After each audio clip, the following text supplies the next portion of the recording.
Department. I'm going to go over notable achievements, and thank you, Sue Palmadessa, the Chief Secretary. I'm going to read off what you gave me, so hopefully it's accurate. Notable achievement comment: Sergeant Moreno has received numerous commendations during his career from the community, within the police department, and many outside agencies. As a patrol officer, Sergeant Moreno was a productive officer, field training officer, acclimating new officers upon their police academy graduation, a trained dispatcher, and has shown himself to be self-initiated. While assigned to the Detective Bureau Narcotics Squad, he was exposed to investigations ranging from petty disorderly persons offenses to indictable crimes. Sergeant Moreno was also assigned to general investigation cases and completed the Teaneck Police and Fire applicant backgrounds, which I know can be a real pain. He continues to maintain a positive attitude and demonstrates professionalism and his ability to work unsupervised. That's what I like to hear. Sergeant Moreno will continue to demonstrate a proficient level of competency, professionalism, and dependability in his new supervisory positions. For those of you that are familiar with, especially with the civil service system, this is to go from the rank of patrol to sergeant is the biggest and most hardest jump to make. You're competing with quite a few different officers compared to the other ranks. Higher up you go, of course, and not as many in that rank. So I know Stephen took a lot of time. It's a sacrifice, not only with him, but with his family, to dedicate probably several months to prepare for the exam. Hope that somebody retires. So here you are. I've heard nothing but good things about you, Stephen, and you know, I expect the best and to give the town the best that you can as a leader in the Teaneck Police Department. Chief, would you like to say a few words? Yes. Congratulations, Stephen. I've known Stephen since before he was hired here. He worked at Fairleigh Dickinson Security before that, and he got a good amount of training from our retired detective, Mark Fisco. Mark. But Steve's always been someone that's been great to work with. He's got a great sense of humor. He's great people skills. He gets people to talk to him. He gets people to relax. He's just a great person to work with all around. We have a lot of fun stories. A lot of them involve B&W Bakery and Rispoli's. But Steve's always been a good problem solver. Someone that I know if he looks at a flyer that comes out about someone trying to identify a vehicle, he will spend the time it takes until he comes back with the exact year, make, and model of that car. Steve, congratulations. It's always been a pleasure. Look forward to working with you. All right, Steve, we're going to do the swearing in, give you the oath of office. Who would you like to come up to hold the Bible? Okay. All right, Danielle, come on down. All right, you like to hold the Bible? Left hand on the Bible, Steve. Raise your right hand. Repeat, face the camera because we're live. Okay. All right, I state your name. Do solemnly swear that I will support the Constitution of the United States and the Constitution of the State of New Jersey, that I will bear true faith and allegiance to the same and to the governments established in the United States and in this state under the authority of the people, and that I will faithfully, impartially, and justly perform all the duties of the office of sergeant of the Teaneck Police Department according to the best of my ability. So help me God. Congratulations, Sergeant.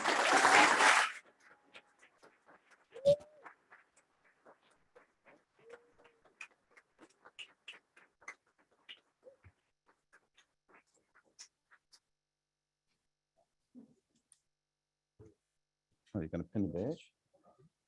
Okay, not gonna help him out. All right.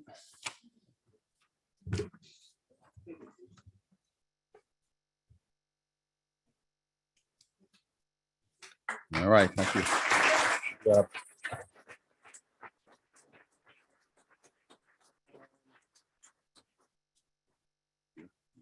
Next, we have Anderson Ramirez, front and center. Badge number 350. How are you? Anderson's being promoted to the rank of sergeant this evening as well. Family in attendance, mother is here, Luz Bariga, wife, am I pronouncing this right, Emilis? And son, Aaron. Nice to have you here. Thank you for coming tonight. Anderson's been on the Teaneck Police Department for 5.5 years, was hired in 2017. Some of the positions held by him include motor patrol officer. He's also a 2019 Honor Guard member, continues to be a member of the Honor Guard. And in 2021 was assigned to the Detective Bureau Juvenile Bureau. This is, I think, becoming somewhat problematic for the chief. All of our detectives are reaching the rank of sergeant. So I think we do have a fairly young detective bureau at this time, but I know, gosh, with all the recent current events, everyone has done an excellent job in town handling these cases that come in. Some of the notable achievements while in the Detective Bureau, the Juvenile Bureau, Sergeant Ramirez was assigned to investigate offenses committed by juveniles, incidents occurring on school property, missing juveniles, and incidents which involve juveniles in crisis. He also has experience assisting with general investigation cases and conducting a background investigation of police applicants. Sergeant Ramirez continues to be very flexible, whether it involves working with other agencies, working a case, or using his bilingual translation skills. He was trained for the Field Training Officer Program as an officer and is always willing to take on any task that's assigned to him. He continues to be an active member of the Honor Guard. Sergeant Ramirez will continue to be a productive member and supervisor of the Teaneck Police Department and the Teaneck Township. I thank you for your service, Chief. Yes. So as the manager mentioned, Antherson's only been on 5.5 years, and you have to be an officer for 3 years before you can even take the sergeant's exam. So for Antherson to be standing up here getting promoted this early in his career is quite an outstanding feat. I can tell you for myself, it took me 12 years before I was able to make sergeant. You need timing, you need to do well on the test, and as the manager said, it takes a lot of time and effort on those exams. Antherson never actually worked for me directly. I've heard nothing but good things about him. Back this past May, we had a call on Newbridge Road where an emotionally disturbed person jumped in front of one of our patrol cars with a knife threatening the officer. That was Sergeant Boswell, who got out and tried to communicate with the individual, but Antherson got there because he only spoke Spanish and was able to speak with this person for about 15 minutes, I think it went on, until they were successfully able to disarm him and nobody got hurt. So it showed a great amount of ability to be patient, to be able to communicate with somebody and get them to be calm. And as most people know, in law enforcement, dealing with emotionally disturbed people can be one of the most challenging aspects of our job. So I congratulate you on the job you did. As I told you after your interview, I thought he did an outstanding job, actually very impressive job on his interview with the questions we posed to them. They're not easy. It's kind of nerve-wracking when you have a panel of administration sitting there questioning you, but I was very impressed with his performance, and I expect nothing but good things going forward. Congratulations. Okay, oath of office, who's going to come up? Okay, come on up.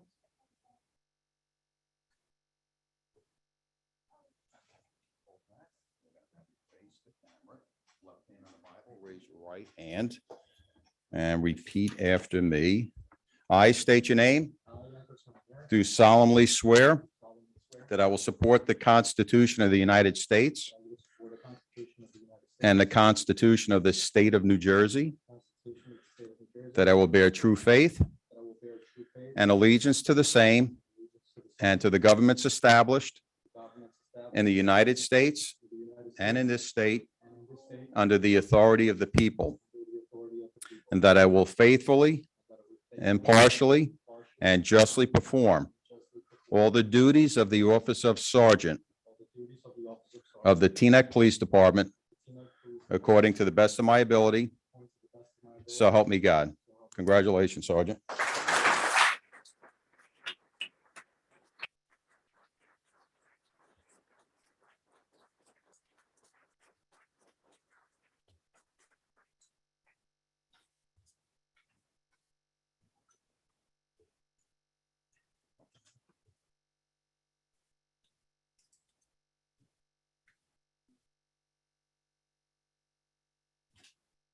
This is your time to get them.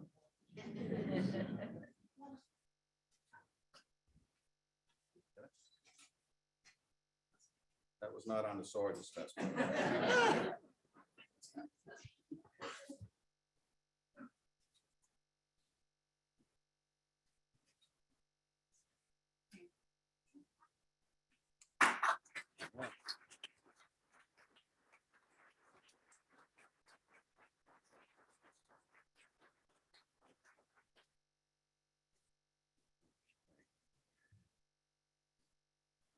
Next up is Sergeant Charles Antonori, who will be promoted to the rank of lieutenant. Sarge?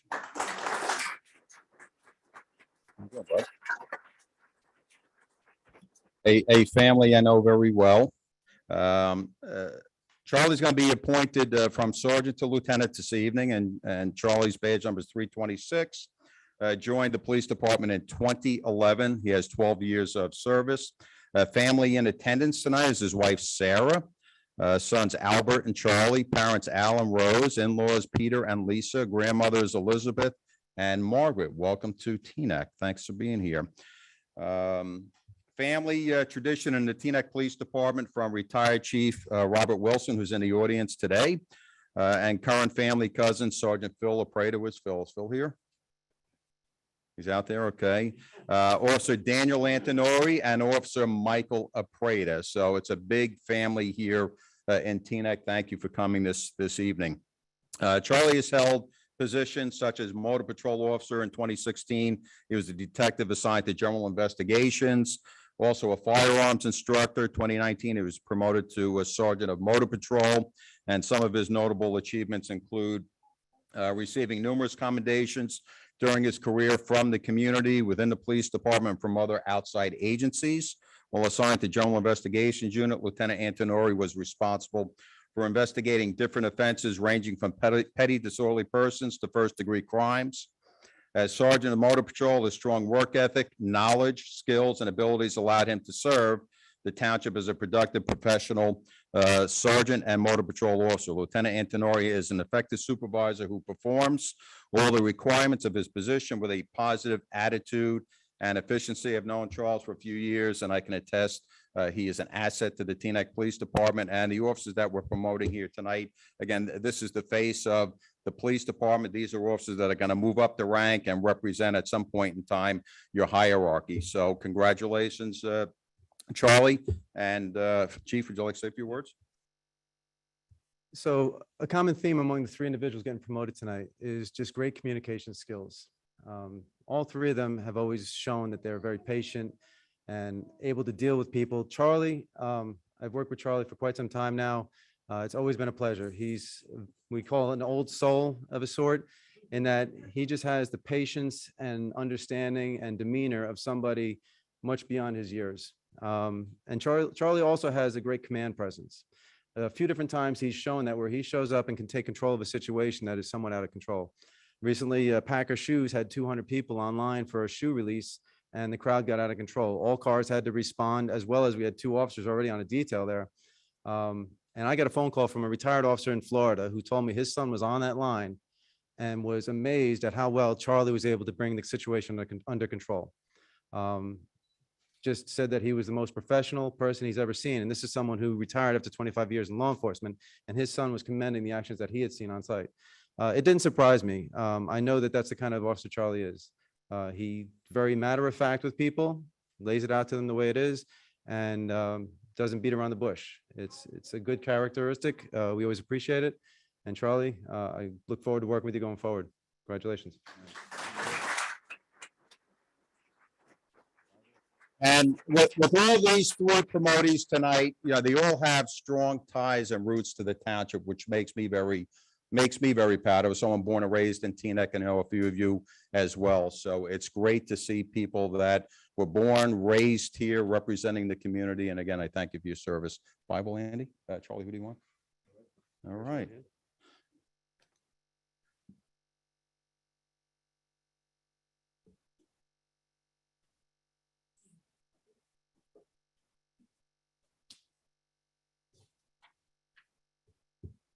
All right. Left hand, raise your right hand. There you go. Guys ready?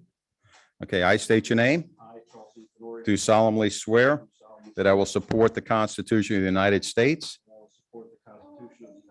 and the Constitution of the State of New Jersey, and that I will bear true faith and allegiance to the same and to the governments established in the United States and in this state under the authority of the people, and that I will faithfully, impartially, and justly perform all the duties of the office of lieutenant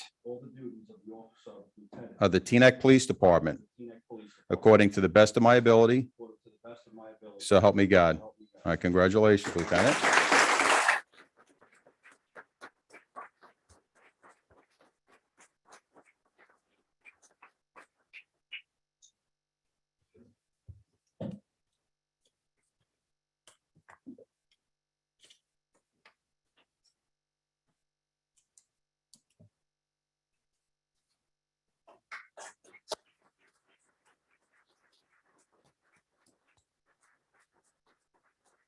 Okay, and last but not least is Chief Andrew McGurr. I want to recognize a few people here tonight.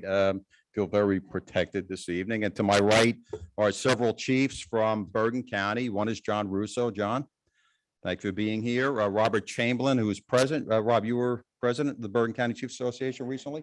Congratulations. Rich Skinner, Mike Chiaffi. And we have, of course, retired Teaneck Police Chief Robert Wilson in front of me. To my left is Reverend Daniel Mays, the police chaplain. We have Rabbi Daniel Friedman. He's also the fire chaplain. Rabbi Friedman's here tonight.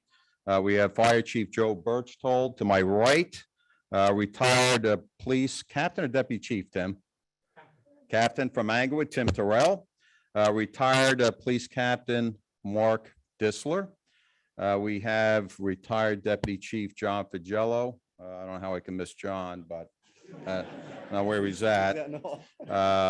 We have our TPD command staff, Captain Michael Ferranti, Captain Seth Kriegel, Captain Scott Tesser. Hopefully I'm not leaving anyone out. There's a slew of other Teaneck police officers here. I just want to call up Reverend Daniel Mays and I should have done this at the onset, just to come up and give us an invocation and prayer for our new appointees.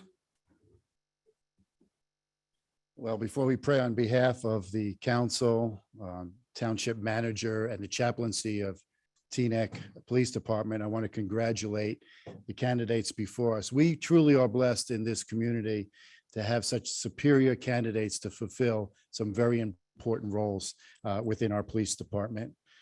I leave you with one scripture from 1 Timothy chapter 2, and then we'll pray. It says, first of all, then I urge that supplication, prayers, and intercession and thanksgiving be made for all people, for kings and for all those in high positions, that we may have a peaceful life. And that's the prayer of the chaplaincy. Let's pray. Lord, we thank you for these men and their families and for our community. And we ask that you would grant them great wisdom and discernment and protection, Lord, as they usher in peace into our communities and into our homes. And Lord, we ask this in your name always. Amen and amen. Thank you, Reverend Mays. Sue, I did not take your biography, Andy. I wrote something else up myself today, so please don't feel offended. I know I spoke to recently retired Police Chief Glenn O'Reilly. He couldn't make tonight's ceremony. He wanted me to relay his congratulations and well wishes, Andy, to honor you, to give you his well wishes, his congratulations, and we're going to be honoring retired Chief O'Reilly at the January 24th council meeting for his 31 years of service. So we'll have you come back that night as well, but he apologized he couldn't be here this evening. We're here, of course, to swear in Teaneck's newest police chief, Andrew McGurr. I did recognize some of the dignitaries in the audience, and again, I apologize if I missed anyone, but more importantly, the family in attendance. Andy's family in attendance this evening is his wife, Amy. To my right, we have his son, Luke. We have his daughter, Hannah. How was your basketball game tonight? Good, very good. Glad you can make it back. His brother, John, father-in-law, Kamal Malik, mother-in-law, Nadia Malik, and his brother-in-law, John. So thank you for being here on this special night. And again, Andy, I'll just say, I'm sure your parents are very proud of your accomplishments and watching from above. And if they were here, I'm sure they would be very proud to see this. Tonight, Chief McGurr follows the footsteps of many great leaders in the Teaneck Police Department, to include Chief Edward Murphy from 1915 through 1924, Chief Cornelius Hart, 1927 through 1966, Robert Fitzpatrick, 1966 to 1979, Joseph Kilmurray from 79 to 81, Brian E. Burke from 1981 to 1991, Chief Donald Gianone from 1991 through 2004, Chief Paul Tiernan, and that was from 2004 to 2008, Chief Robert Wilson, 2008 to 2014, Chief Robert Carney, 2014 to 2016, and Chief Glenn O'Reilly from 2017 through 2022. I'm proud to have the opportunity this evening to swear Andy in as Teanac's 11th police chief. A little history on Chief McGurry. He was born and raised in Teaneck and graduated from Teaneck High School in 1988. Chief McGurry graduated from Rutgers University in 1992. A fast fact, in college, he's probably going to get mad that I'm going to, maybe he wouldn't. Andy, and I can call him Andy. He was declared Mr. Rutgers. And I'll let him explain that story to you, but it's a true story. After graduating from college, Andy joined the police department in 1993. He started as a motor patrol officer for 2 years before being reassigned to community policing in 1995. In 96, Andy was assigned to general investigations as a detective. In 97, he was transferred to the narcotics squad, where he was led by an excellent supervisor back then. In 2003, he was transferred back to general investigations before being promoted to sergeant in 2005. In 2006, Andy was reassigned as a detective sergeant to the anti-crime squad before making lieutenant in 2008. In 2010, Andy was again reassigned to the Detective Bureau as detective lieutenant. He remained in that position for a decade before being promoted to captain in charge of the service division. Things progressed pretty quickly, and as they say, timing sometimes is everything.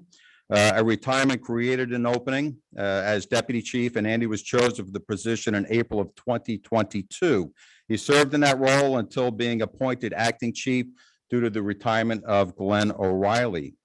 I have personally and professionally known Andy since 1993. I can confidently say that Teaneck is promoting a leader that will continue to bring many positive qualities to the department and our community. We are getting a person who has a true interest in this community to make it better, to build trust along with strong morals and honesty. Andy's a leader with integrity who will reinforce the agency's mission statement and the community's expectations of professional policing. I remind everyone, without integrity, there is little hope for trust and legitimacy to be perceived by the officers or our fine community. Andy will not only meet these goals as chief of police, he will certainly exceed them. I can spend a lot of time speaking about Andy this evening, and I'm sure he would want me to. However, I think everyone knows Andy's an excellent police officer who will continue to lead the Teaneck Police Department into the 21st century with new initiatives. So I'll stop there. I'm looking forward to great things from Andy in the future. And I want to congratulate him sincerely for this tremendous accomplishment. He's worked very hard for this, and now he can reap the rewards as police chief. And again, I can't forget to mention Andy's family that's here this evening. Again, all of them who have deep roots to Teaneck. I thank all of you for sharing Andy with us. You know, we are his extended family here. As a retired police officer, I know firsthand all the true demands of the job and the sacrifices he's had to make. I'm sure all of you are very proud of his accomplishments, and I wish everyone here Godspeed. So without further ado, I'm going to swear you in. I know you have your prepared statement that you'll read to everyone. All right. All right. So who do you want to come up, Andy?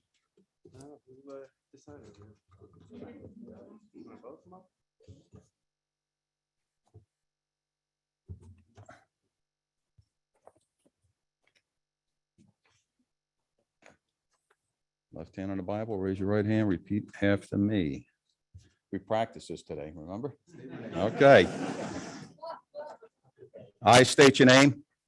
I, Andrew McGurry, Do solemnly swear do solemnly swear that I will support the Constitution of the United States that I will support the Constitution of the United States and the Constitution of the State of New Jersey, and the Constitution of the State of New Jersey, that I will bear true faith that I will bear true faith and allegiance to the same and allegiance to the same, and to the governments established and to the governments established in the United States in the United States and in this state and in this state, under the authority of the people, under the authority of the people, and that I will faithfully, and I will faithfully, impartially, impartially, and justly perform and justly perform all the duties of the office of chief all the duties of the office of chief of the Teaneck Police Department of the Teaneck Police Department according to the best of my ability, according to the best of my ability, So help me God.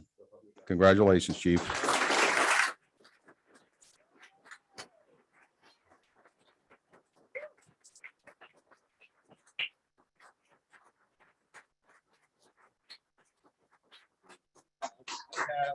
Karen, if you'd be so kind, I left the badge up there.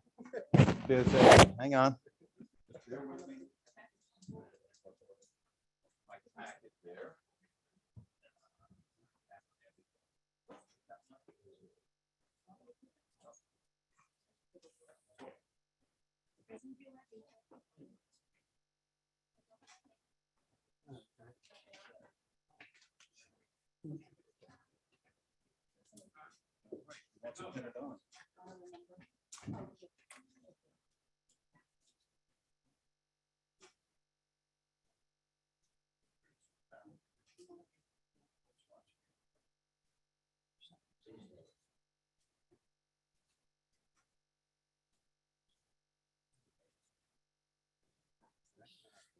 Okay.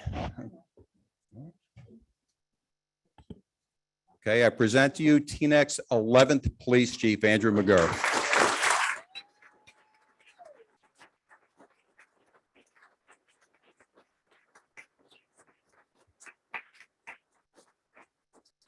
You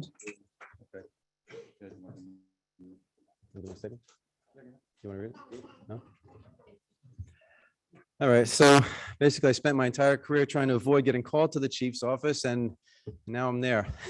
So it's amazing. I'd like to start off by thanking the mayor, council, manager, deputy manager, for giving me this opportunity. I would also like to thank everybody who came out tonight to share in our promotional ceremony.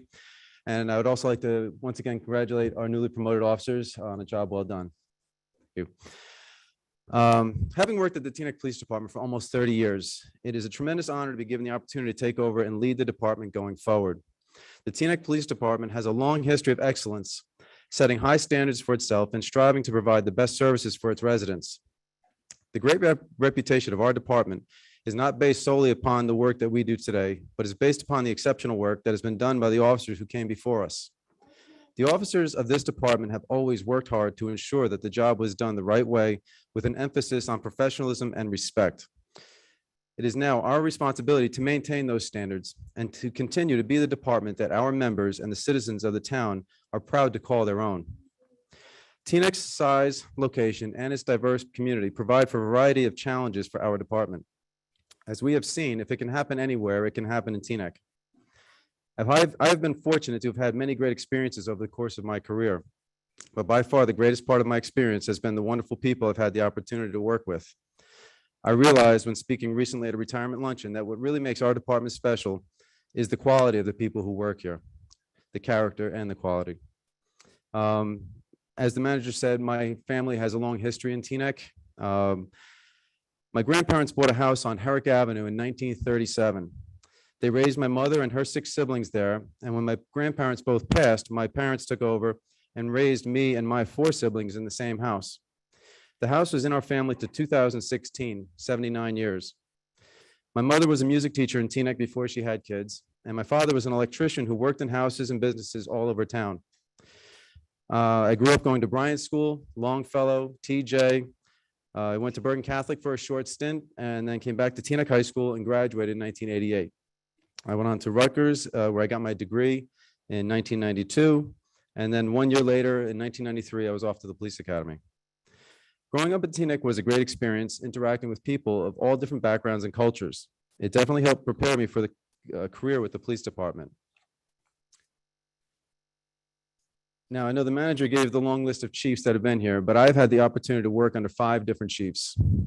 Giannone hired me. I worked with under Tiernan, Chief Wilson, Chief Carney, and most recently, Chief Glenn O'Reilly. I have a greater appreciation for the work that they have done and the challenges they must have faced in the position. I would like to specifically recognize the work done by former Chief O'Reilly and then Deputy Chief John Fagello. In March of 2020, when COVID began to spread in this country, Teaneck was the epicenter. Nobody had ever dealt with anything like that, and none of us knew what to expect. Chief O'Reilly and Deputy Chief Fagello led our department through what was possibly the most stressful time in most of our careers. Through calm, steadfast leadership and strategic planning, they managed to get us through it, and I commend them for the job that they did. I would also like to take a second to recognize the team that I work with every day in administration. They're the ones who make sure that everything gets done, and there's quite a bit of work that gets accomplished. Captain Ferrante, Captain Tesser, Captain Kriegel, Officer Quant, and Susan Palmadessa. They're all great to work with, and I would like to thank them all for the work that they do every day to keep everything running as smoothly as it does. There have been so many people who have been influential on me throughout my career, and I look around the room and I see a bunch. I see Tim out here, Mark in the hallway, Zareta showed up, just a ton of people. I can't tell you how many. I could go on, but in the interest of not being up here all night, I've narrowed it down to a few. I'd like to start with my parents.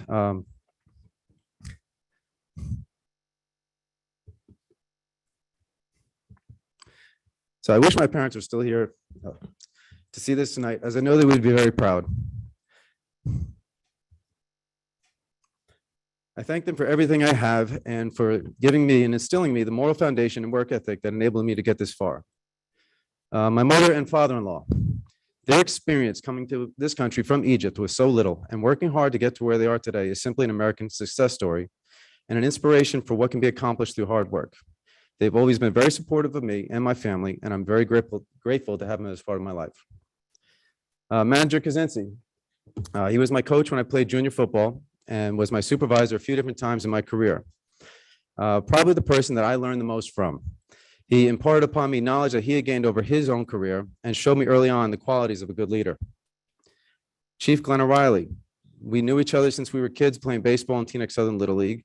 We were always able to relate to each other through our own experiences growing up at the same time. When I got to work for the chief over the past 12 years, I got to benefit from the insight that he brought to the work from 3 generations of Teaneck police officers. And John Figello, probably the most influential person on my career. John and I went to the academy together. We were partners for several years in narcotics, and I had the opportunity to work for John in my later years. John has always been a great role model and someone I could turn to for advice. I'm a better person for knowing John, and I've always been honored to consider him one of my closest friends. Finally, I would like to thank my family for their constant love and support over the years.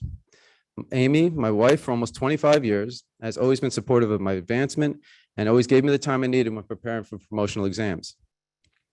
My son Luke, my daughter Hannah, have always been great at understanding when I need to step away for a minute to handle something for work.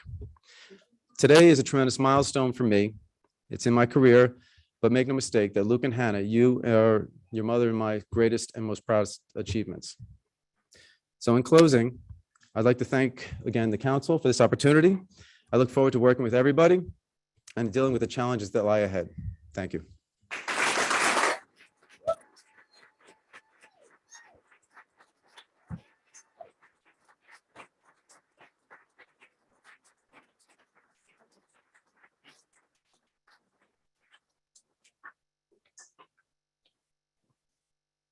Okay, thank you, Chief. We have, don't go too far. We have 3 actually certificates of appreciation to give out for a life-saving award for 3 members of the police department. I know one of them is not here tonight, correct? Yes. I want the mayor to come down to be part of this. But Chief, do you want to explain a little bit about this call, what took place, and the actions of the officers that are deserving this award tonight? Yes, recently we had a fire call at 34 State Street, I believe was the address. Officer Andra Ellington, newly promoted, Sergeant Morena, and where is he? Is Coley? Officer Coley here? No? And Officer Coley responded to the address on the call of the fire. They got there, the apartment was on the 5th floor, and they went up to the 5th floor apartment, located the elderly female who was residing there, who was in a wheelchair and also needed support from an oxygen tank. Being that the elevator wasn't working, the 3 officers managed to get her with her wheelchair and carry them down the stairs to the 2nd floor where she could get medical aid from the Teaneck Volunteer Ambulance Corps due to smoke inhalation. The fire department then responded under Chief Birchtold and were able to extinguish the fire. But if it wasn't for their quick actions, who knew what would be the outcome for the resident? So if you guys would come up. All right, Mayor.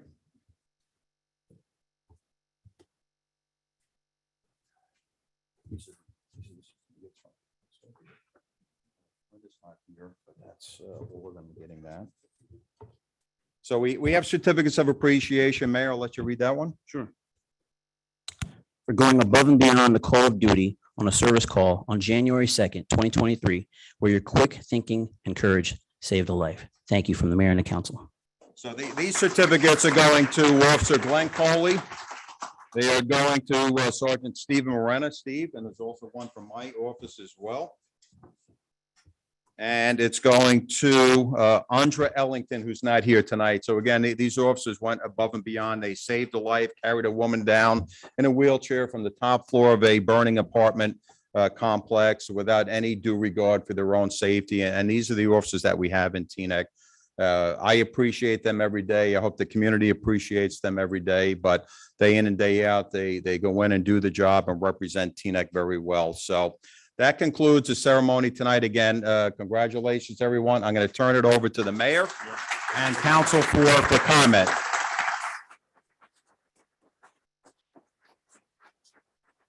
Andy, hang on to this.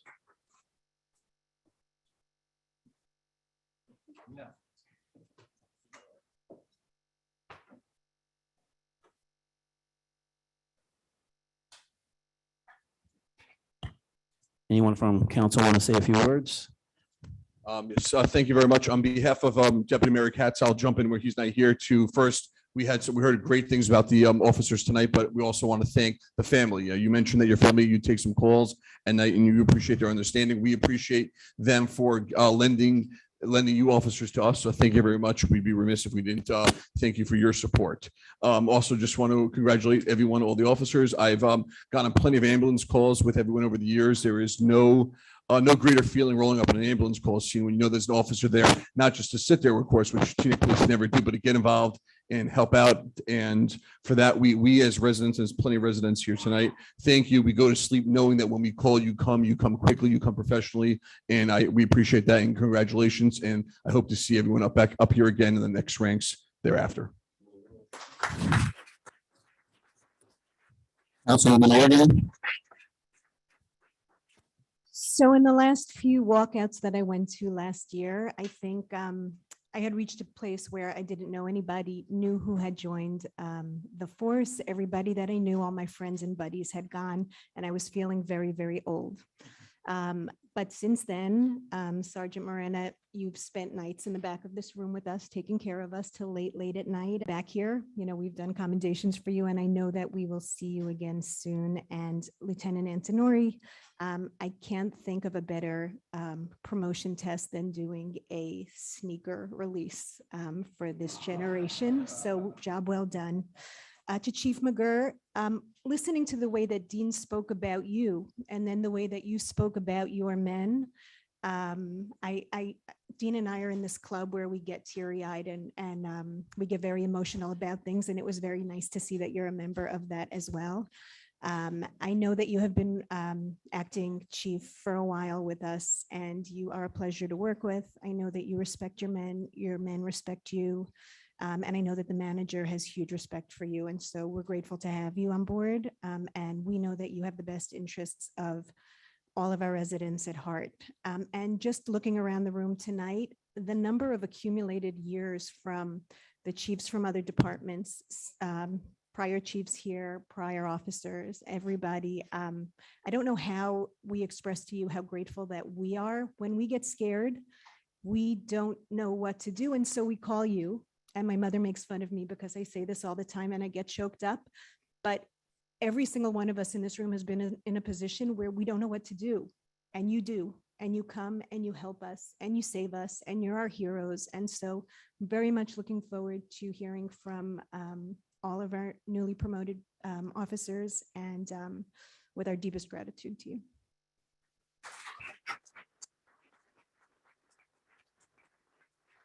Councilwoman Belcher. Thank you. Thank you. I just wanted to just to echo everything that's been said. I haven't had an opportunity to meet each and every one of you, but I have been the beneficiary of the service, having lived in Teaneck for 36 years. And I can say that without a doubt, it's so much safety. I mean, I'm just walking into this room, how safe do we all feel? But I just want to say from, having been married to a law enforcement officer, I know what it's like to be on the family side. So I just want to shout out to all the wives and the children and the sacrifices that you make, because it's not easy. I know that, but I want to also just thank you for your service, all of you, and I look forward to working with you in the coming years. God bless you. Councilwoman Goldberg. So I just want to say that it's such an honor to sit here and witness this as our first official council meeting. And, I want to congratulate all the officers on their promotion and Chief McGurr. I'm very excited, and we've met a couple of times. And I think, a long lifelong Teaneck resident, it's such a special thing. And you really understand the community and how special Teaneck is. And we're so grateful for you. And to your families, we're so grateful to all of you every single day. We know it's a sacrifice for you guys as well every single day. And we're very grateful. And we really thank you for your service, all of you. Deputy Mayor G. Also like to echo the thoughts of all my colleagues here. We are so deeply thankful to all of you. Congratulations to the recently promoted officers. Chief McGurr, I recently had a chance to meet you and do a tour of the police building with you, and it was so helpful, and you answered so many of my questions, and I look forward to continuing to work with you, over the next few years. I also want to say shout out to all the families. We feel so safe because of the sacrifices that you make, allowing your family members to serve our community. Every interaction I've had with police officers in Teaneck has been more than positive, so respectful. I've never felt more protected. So I just want to say thank you. Continue to do this great work. We appreciate you.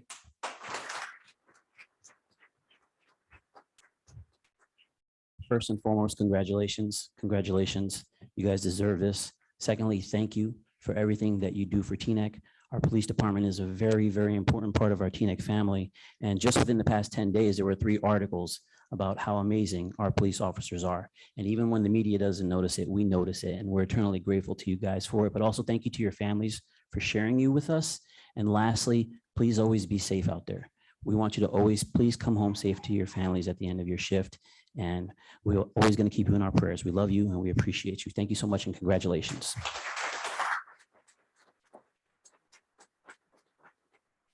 Okay, that concludes the ceremony. I forgot to recognize one person. I don't know why I did that. My deputy manager, who's also the retired police chief in Leonia, Tom Rowe.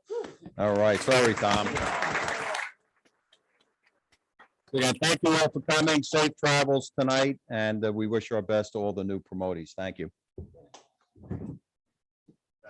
Mr. Clerk, should we give everyone a couple minutes to clear the room for the family members that will be leaving?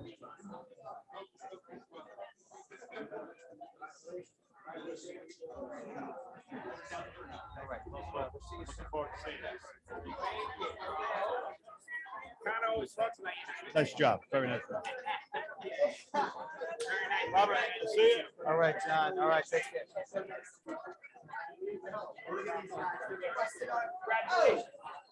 I don't know. Next question.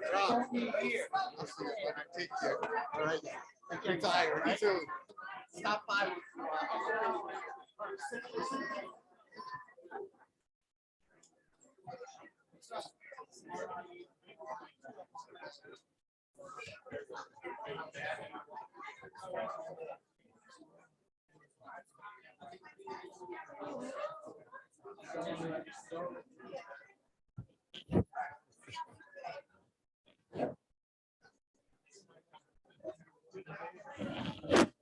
I'm waiting for them. Okay.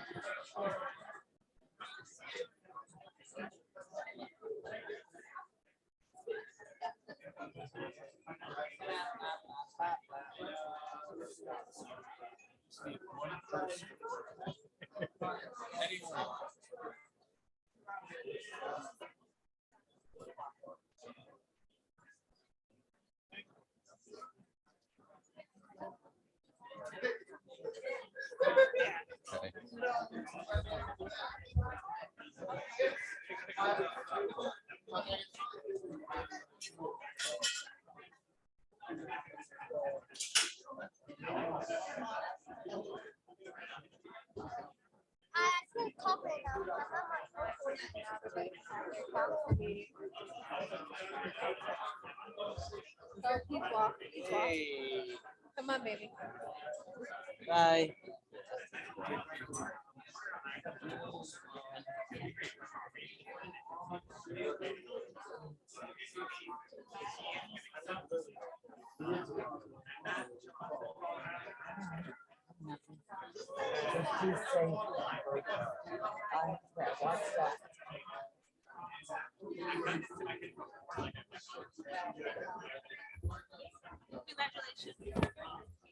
Congratulations, sir.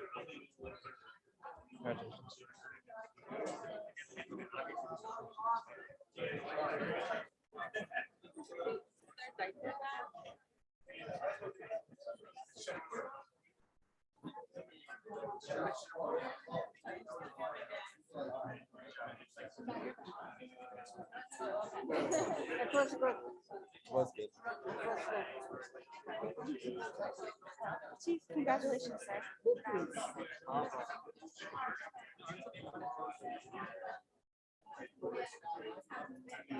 Hey, Daryl.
And he's a prior to.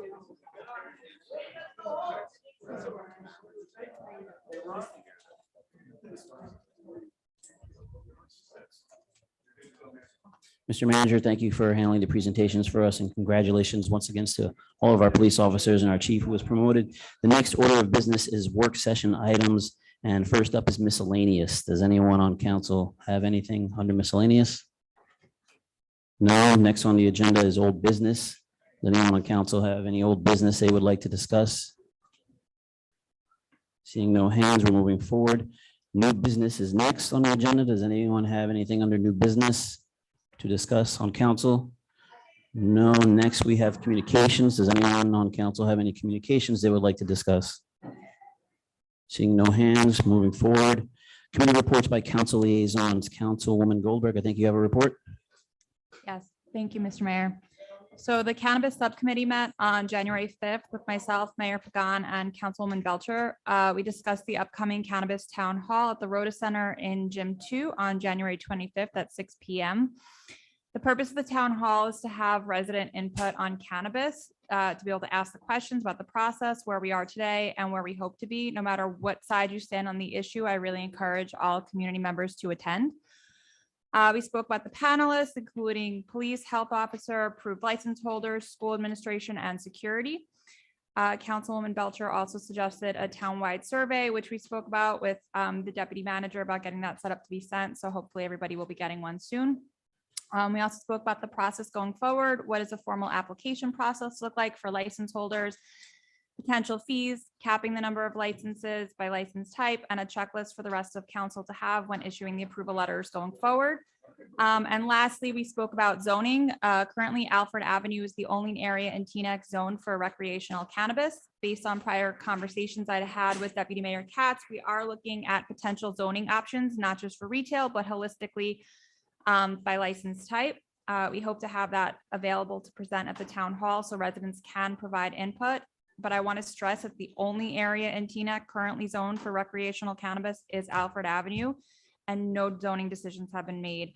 Dean, one question we were asked, is it possible that the town hall can be available via Zoom? The Cannabis town hall. Ron, is that possible via Zoom? Okay, I'll speak to Ron and Andrew tomorrow and see if we can make that happen. for the Thank you. meeting. Thank you, Councilwoman. Anybody else have a committee report? Deputy Mayor G. I had the opportunity to meet with the chair of the advisory board and community relations. He had one request for the council. He would like to invite members of the public to, as long as they're Teaneck residents, to attend his meetings in both January and February. And so wasn't sure if we needed to vote on that. I know there's a pending ordinance for later today, but wanted to get permission from the council to, in fact, have members of the public attend. Mr. Clerk, procedurally, how do we address that? Sorry, if council just gives 4 nodding heads, something like that is, if Okay. everyone agrees, we can, Do we have- I'll work with Yassine to make sure that the public can get access. Do we have 4 nodding heads? Yes, we do. Thank you, Mr. Clerk. Anybody else on council have a committee report? Councilwoman Belcher? Thank you. I just want to say that in terms of the Chamber of Commerce, I'm attending the first meeting on Thursday. I'm looking forward to that. I have made communications with them, and I'm looking forward to continuing that discussion. Also looking to attend the Cedar Lane Business District meeting, as well as a historic preservation next upcoming meeting. So that's my update. So I should have more for the next council meeting. Just jump onto the Cedar Lane Management Group where I've served for the last few years. They've asked if it's open to all all council members. There's dinner as well, kosher dinner as well. They've asked if I can stop by tomorrow and pass the reins on. But in the future, if Mr. Clerk, if we could maybe send out the meeting dates to the other council members, maybe once a year, just stop on by and have someone to bite to eat and talk to them for a few minutes. They would appreciate that. Thank you. Thank you, Councilman. Anyone else? Yeah, the library board actually has a seat for the mayor on it. It's a voting seat. The library met with an architect today. Shanae met with an architect, and they are looking to start construction. They didn't get a grant that they were hoping to get, but there is still funding for it. So the mayor or an appointee can join at any time. Okay, thank you. Anybody else? Seeing no more hands. We're going to move on. The next item on the agenda is council listed items. Mr. Clerk, the first item, Teaneck lighting, was put there by Deputy Mayor Katz, but he's not here. Should we hold that until the meeting for the 24th? We could do that. Okay, everybody okay with that? This way, Deputy Mayor Katz can discuss it. And also, Mr. Clerk, Councilwoman Goldberg told me that there's no need to discuss the advisory board's ordinance because it is already on the agenda. Is that okay? All right, so next on the agenda is formal meeting items, public hearing and adoption of ordinances, but there are no ordinances. Right, Mr. Clerk, so we can proceed on to good and welfare and public input before. Mr. Oh, I'm sorry, I skipped it. Sorry about that, Dean. Yeah, Dean needs his report. Probably done enough talking. Sorry about tonight. that, That's why Dean. you passed me. But I can discuss the lighting issue, but I have a few other things I want to go over with council and the public. Just update you on COVID-19. We have 12,724 COVID-19 cases. We're actually up 99 since December 31st, and that's an average of about 14 per day. We remain at 146 deaths. I know we didn't follow it this evening at the council meeting, but certainly try to take as many precautions as you can. And What we're doing is there's going to be a mobile COVID-19 swabbing lab or van, and that's going to be parked, I believe, by week's end from 7 a.m. to 3 p.m. Monday through Saturday. And that's going to be at the overflow parking lot on Palisade Avenue across from the Rhoda Center. So that, again, that will be in place. Holy Name will handle that. It's open to everyone. You just need to make your appointment online at the Holy Name website. So that should start either Thursday or Friday this week. Again, Monday through Saturday, the hours are 7 to 3 p.m. and it's being run by Holy Name. Update on the Teaneck Leonia DPW project. Talks continue with the county and local officials. I have a meeting with the business administrator from Leonia on Thursday. As I mentioned in the past, there needs to be a land swap that Leonia has graciously agreed to. There'll be a minor diversion application with DEP Green Acres that the county has said they will handle for us. So that project is moving forward. It's going to take some time, but it is moving forward. I'm going to be meeting with Joanne Samaluka. She's the director of Bergen County Economic Development on January 20th to facilitate a meeting to discuss ways in which Bergen County Economic Resiliency Advisory Committee can help out the town or businesses. I know Larry Bauer from the board, from the chamber will be there, and I will get a few other stakeholders there as well to try to get this going. I'm going to be, meeting with Dr. Andre Spencer as well on January 23rd. Really a meet and greet and a review our shared services and see if we can come up with some new initiatives. So that's on the 23rd. Yesterday, as probably some of you know, I provided the oath of office to 5 new firefighters. They're going to start the academy next week. We were hoping to get 10 hired. However, we will only get 5 that wound up being eligible. A new list comes out in the spring, at which time we're going to fill the remaining ranks on the fire department. Next week, I'm going to be giving the oath of office to 5 new police officers as well. We tried to get 10 to fill all the vacant positions, but again, it was very difficult finding 10 eligible appointees. I'm working with our health office, and it's a pretty exciting project. I'm funding that's going to allow our health department to obtain national public health accreditation status. In New Jersey, I believe there's only 5 other municipalities in the state with that status. It's very similar to what's required with the standards with the police department, but this is on a health level. So not too many municipalities have it. There's 565 in the state and only 5 have it. Hopefully Teaneck will be number 6, but we're seeking grant money to get that done.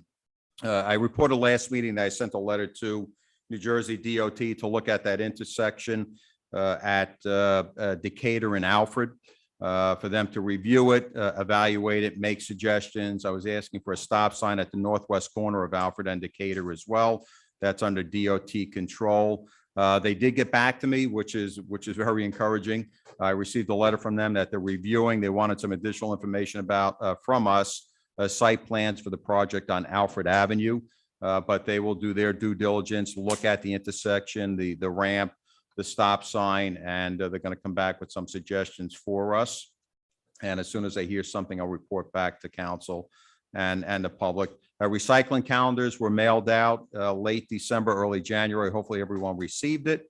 If not, the clerk's office has several boxes that came in today.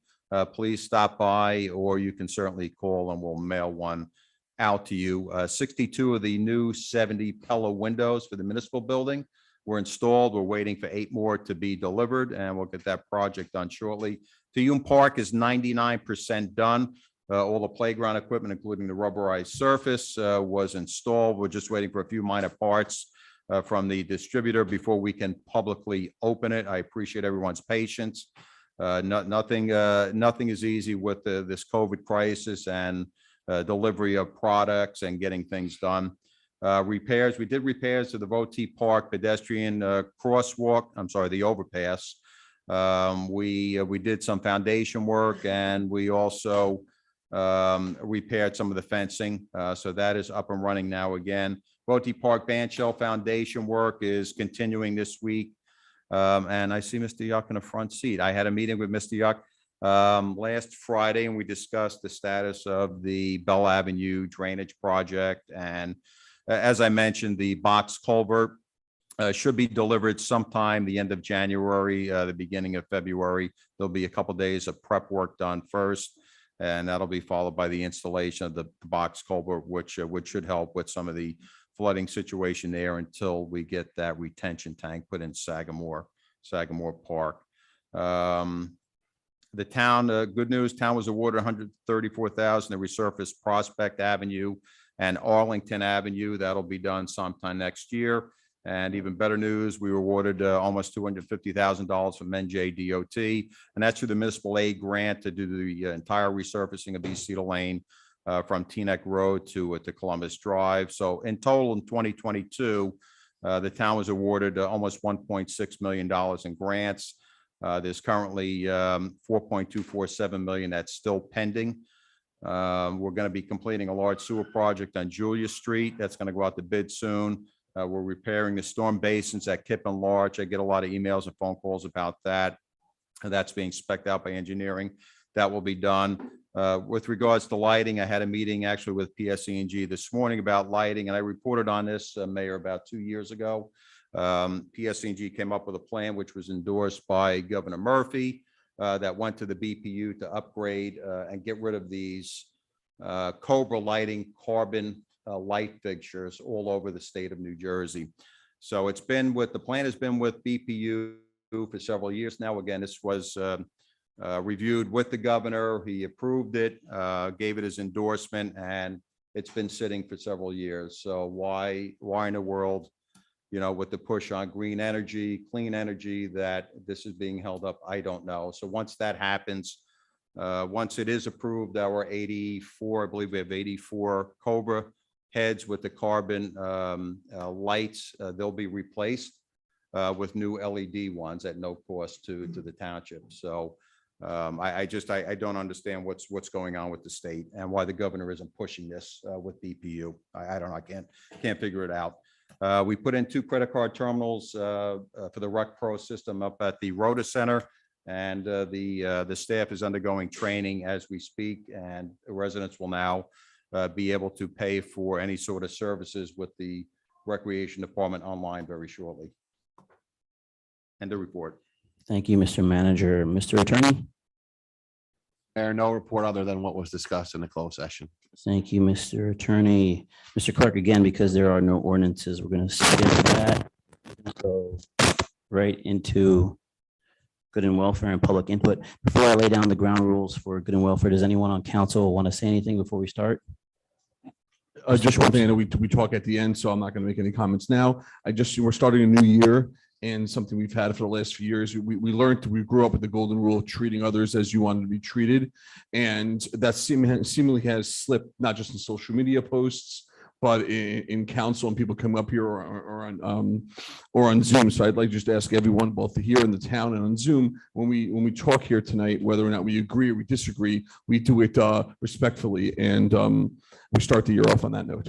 Thank you, sir. Thank you, Councilman. Any members of the public wishing to be heard at this time shall come forward and state their names and whether they live in Teaneck for the record. Comments shall be limited to 3 minutes per person. And then, Mr. Clerk, we're going to do in person and then Zoom, in person and then Zoom like we usually do, right? We're good to start? Anybody want to speak? Mr. Yep. Dr. Philip Yup, Bell Avenue, Teaneck. I stand here before you today as a spokesperson for the vast majority of residents on Bell Avenue, Beatrice Street, and Esther Avenue, whose homes have suffered from flooding problems for decades as a result of poorly planned, inadequate, and antiquated drainage infrastructure. On September 1st, 2021, during the Hurricane Ida storm, our streets saw 3 to 4 feet of water that flooded and destroyed our finished basements and all of their contents, as well as destroying almost every car on the block. I personally estimated my loss at around $70,000. My finished basement that housed a recreation guest room and my office is currently a shell with half of the walls removed. Some homes had as much as 6 feet of water in their basements. My home had 15 inches as I went out into the raging storm to get rocks from my yard to hold towels against my basement door in order to stem the waterfall running down my basement steps. And the flooding and losses have continued to occur for some of us since as recently as a couple of weeks ago.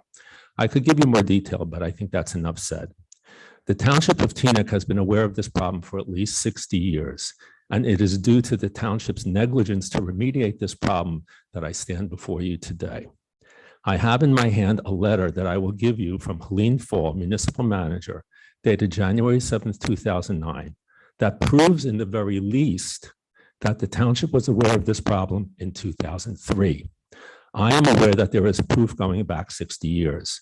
Despite having met with township officials multiple times over my 44 years as a Teaneck resident, my efforts were in vain. Nothing at all was done.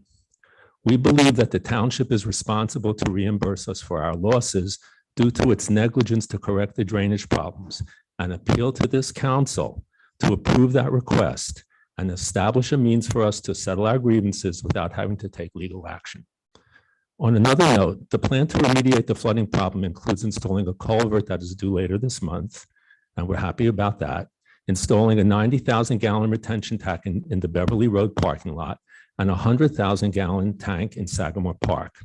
If the plan to construct an apartment building on that parking lot is going to be vacated, which we hope it will, I ask that the council approve that part of the project immediately. It can surely be done much sooner than it will take for the other retention tank for Sagamore Park to be approved by Green Acres, and will be another step in reducing the likelihood of our homes and vehicles ever suffering the destruction we have repeatedly experienced. Please get back to us ASAP with your response, and I thank you. Thank you, sir. Mr. Clerk, we have someone on Zoom.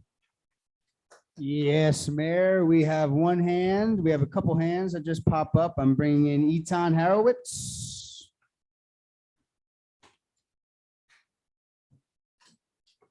Etan Harowitz, please accept that invite. Turn your camera on if you wish. Unmute. Please state your name for the record when you get on. Need to unmute and show your camera if you want. Okay. Hi, my name is Emma Horowitz. If you can hear me, my son is Etan, and I guess he's been messing with my Zoom, so I apologize for that. So I live on Palisade Avenue here in Teaneck. I've lived in Teaneck for about 10 years, and I work here as an English teacher at Mayanot Yeshiva High School for Girls. Firstly, I'd like to begin by thanking everyone on the town council for your service.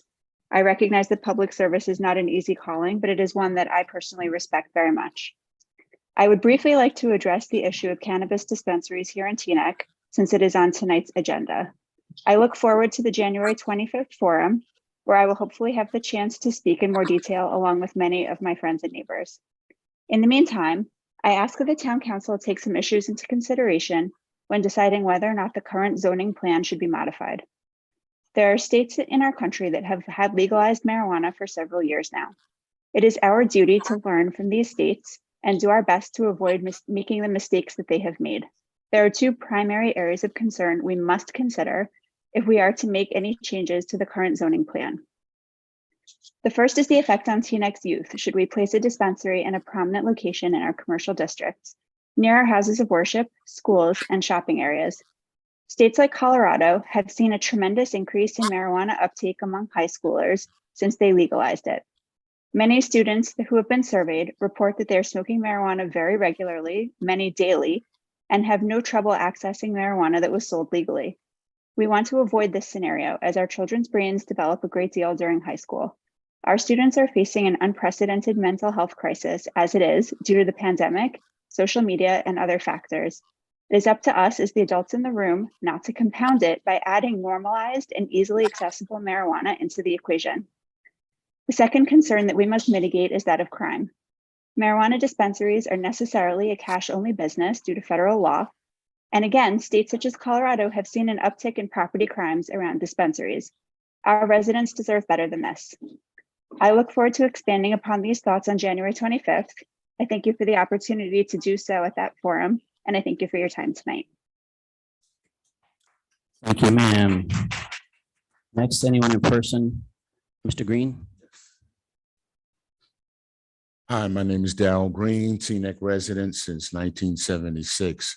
I know on the agenda tonight, we're going to be talking about a street renaming or a street marker for our first African-American police officer, Lieutenant Freddie Green.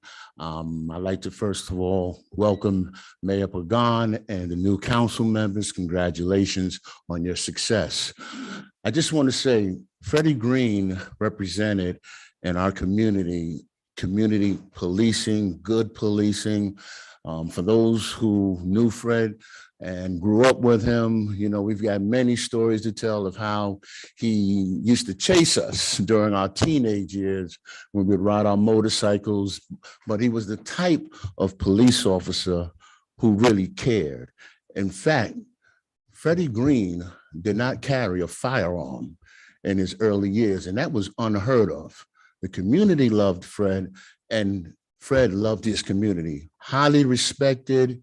He was the type of individual that would get involved. He would sit down and try to straighten things out before official police action was needed. So I ask that you approve the street marker for Freddie Green on Circle Driveway. And thank you. And, you know, that's basically it. So thank you. Thank you, Mr. Green. Mr. Clerk, someone on Zoom? Yes, Mayor, I'm bringing in Shmuel S. Shmuel S., please state your name for the record when you're in. Please state your name for the record. Feel free to unmute your camera if you'd like. Hello. Hi, my name is Shmuel Seawald. I live on Windsor Road. I'm joining regarding there is a crosswalk signal on State Street and Queen Anne Road. And it's a button you have to activate it. You have to press the button. I was wondering if it's possible that on Friday night and Saturday we can have that crosswalk automatically switch to say walk when it's safe to walk. I use that quite often, and I don't really on Saturday I don't press the button due to I don't use electronics. So I was wondering if we can get that set up that it will be safe. I know there's a lot of people that use that crosswalk as well, so it would be definitely helpful and much safer environment if we can get that set up. Thank you. Thank you. Thank you, sir. Next in person, Mr. Leon.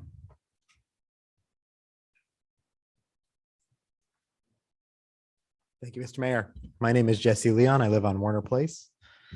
I think you all know why I'm here. I've been coming to these meetings now for about 2 years, although this is the first time I've actually gotten to stand in this chamber. So that was part of the reason why I wanted to come out tonight. I'll be brief. I emailed you all a draft proposal for legalizing backyard chickens in Teaneck. I urge you strongly to go ahead and pass that, to propose it, to pass it. We are in the midst of a national egg shortage. I was in Stop and Shop last week, and a dozen eggs was $5.19. And these weren't the premium grass-fed pasture-raised eggs. These were your normal factory farm eggs that probably aren't particularly good for you. So you can make it easy for residents to grow their own fresh, healthy eggs in their own backyards. That will be at a pretty minimal cost, especially when you factor in the entertainment cost of having a pet. And I urge you to do that. And I hope that you will listen to the other voices who will say the same. Thank you very much. Thank you, Mr. Leon. Mr. Clerk, someone on Zoom? Yes, I am bringing in Shulamite Schwell.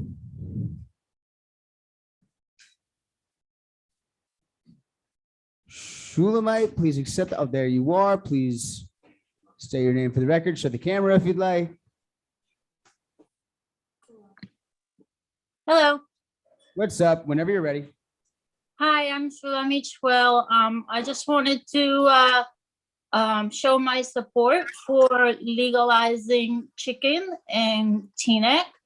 I know we brought this topic up multiple times, and now that we have a new council, would like to discuss it again. And if there are any concerns or questions that people have, we would like to go over that. So just wanted to bring it up again that I'm looking forward to have this council legalize chickens as pets. Thank you. Thank you, ma'am. Sir, in the back, in the blue shirt.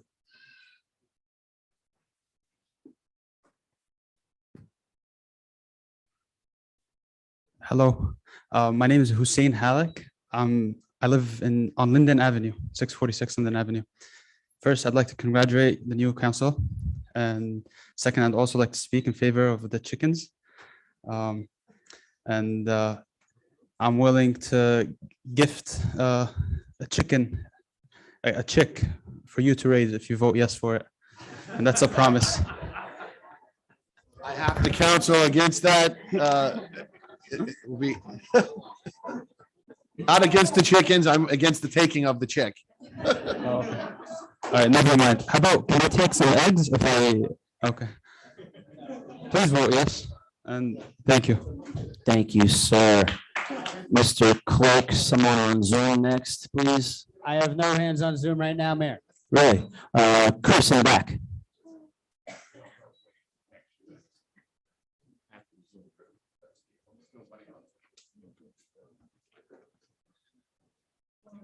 Thank you, and congrats to the new council members as well.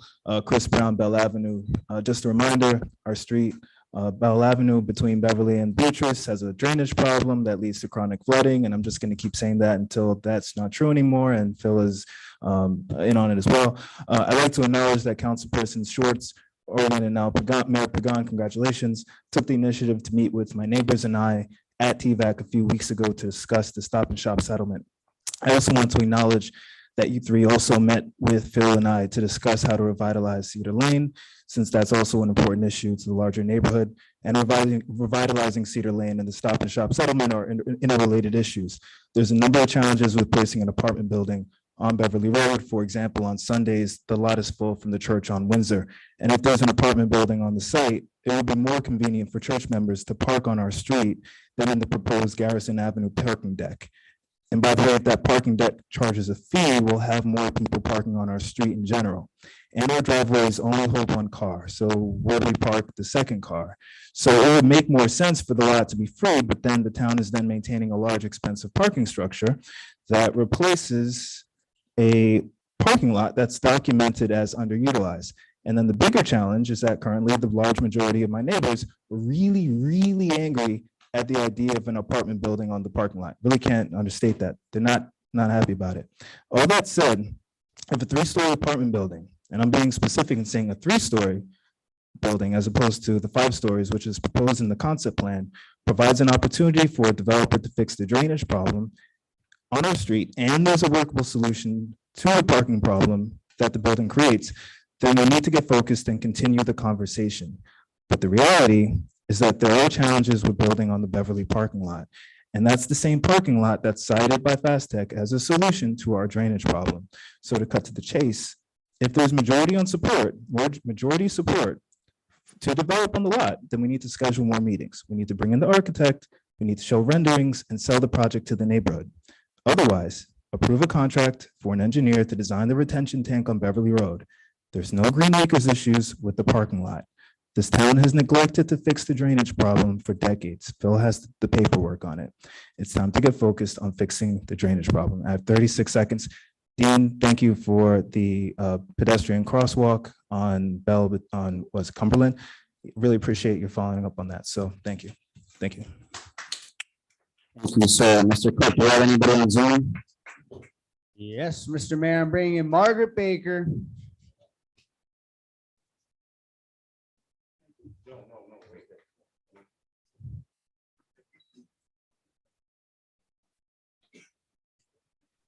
Can you hear me? Loud and clear, Miss Baker. You have 3 minutes. Margaret Baker, Teaneck resident.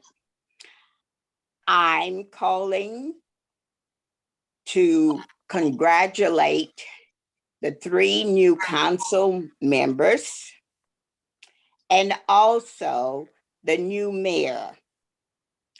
I am so thankful.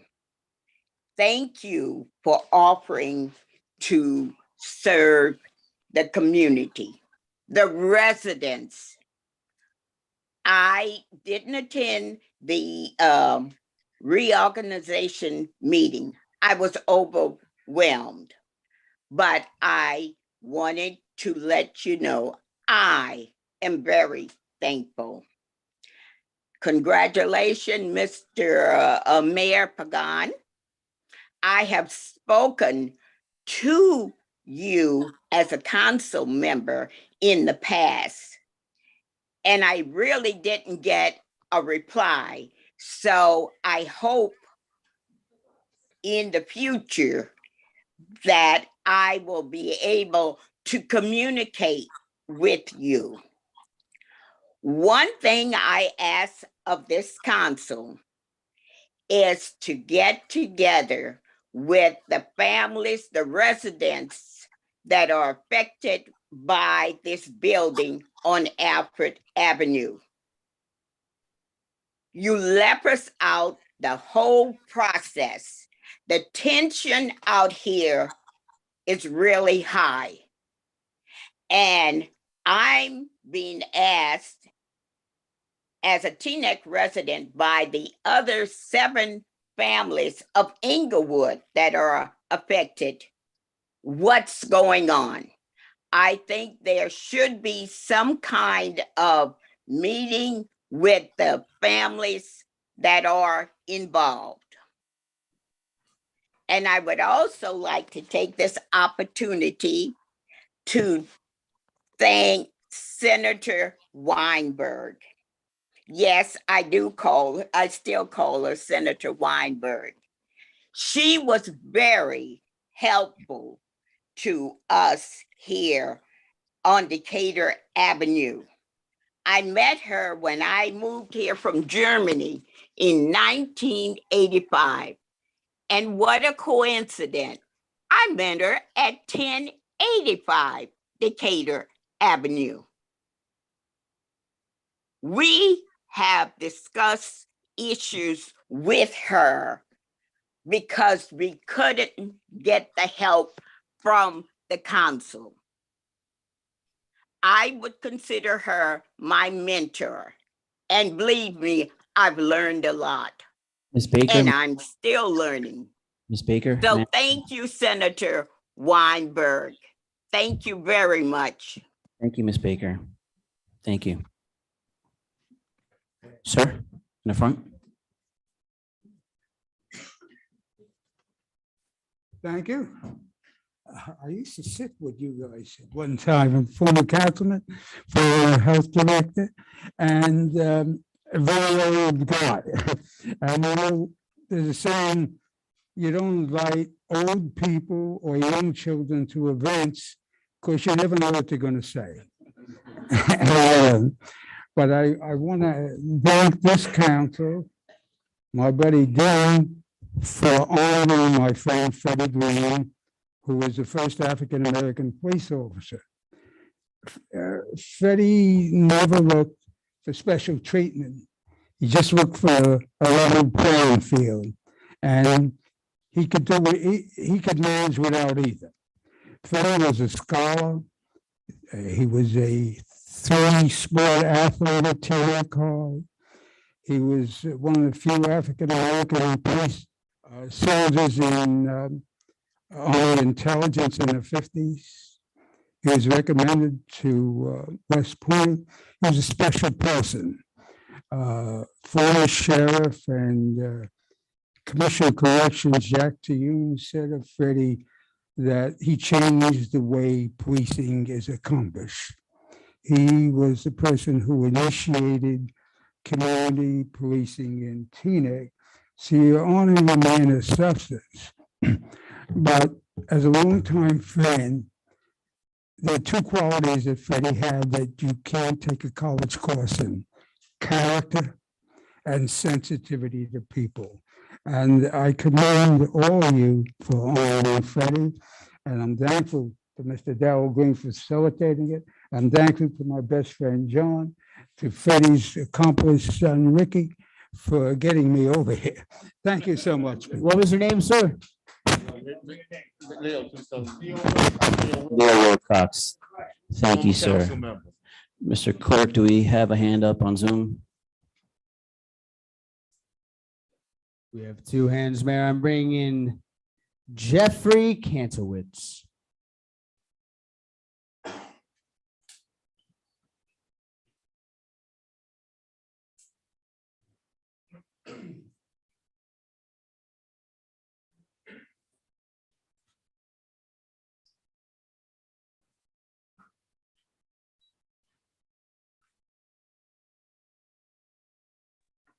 Hi, good evening. Thank you very much for the opportunity to address the council. I'll be brief. First of all, I'd like to thank the council, all its new members for your service. Public service is a high calling. I wish you all well. Secondly, I'd like to echo thanks and appreciation to the police members and first responders in this town. They are deserving of our thanks and our respect, and they should be hearing that on a daily basis. I want to offer a few comments about the cannabis discussion and echo some of the comments that Mrs. Horowitz made a few moments ago. I think it's terribly important to have this discussion. I appreciate that it's being conducted in an open forum with opportunities for public comment and input.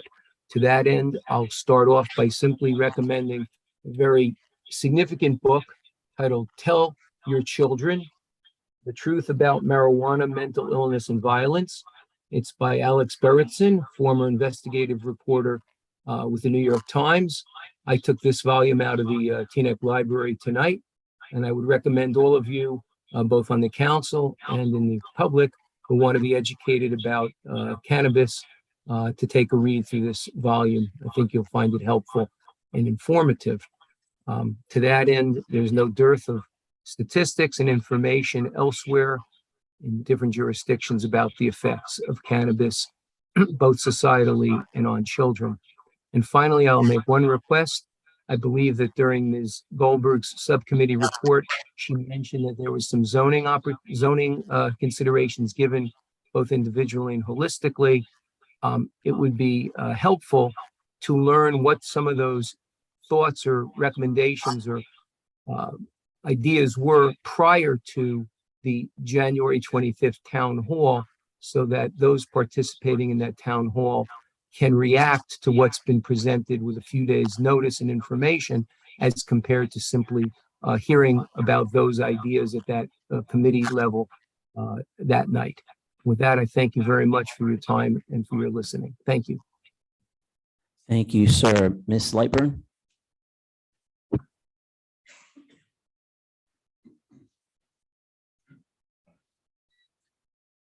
Hello, Lightburn, Lightburn. I want to, are you going to start me now? Wait a minute. We didn't start yet. I just want, can I say congratulations off the top? Okay, congratulations, you guys. Congratulations to the new mayor and to the 3 council members. Okay, roll them. We recently sent a copy of the letter proposing that we recognize former Senator Loretta Weinberg by renaming Argonne Park in her honor. A committee was supposed to have formed to take up this matter. The reason I'm here tonight is because I wanted to clarify that the reason we're asking for a park is because of what she has done to the community and to the United States, for the United States. I think that personally, I think she's done more than we've named streets for barbers, and we've named streets for groups that have never done anything for our community. So I'm asking, particularly with the group that are named, for you to, consider a park. The reason Argonne Park, we are asking to erect a historical marker of the original name and the veterans, so that the veterans are also included. And maybe I didn't make that clear the first time I came to the council. So I wanted to make it clear that it's not to change Argonne Park totally, it's to incorporate her name also. And I'm sure y'all can figure out a way to do it. Okay, now, moving on. While I empathize with the chicken people, I would like to bring to your attention that right after the council voted no, there was a big outbreak, health outbreak in Long Island. Raleigh's Poultry Farm in Long Island they had to keep their birds quarantined because of an invisible threat, which was being circulated around dozens of birds, including the backyard blocks all over because Long Island allows that. So a lot of the flocks.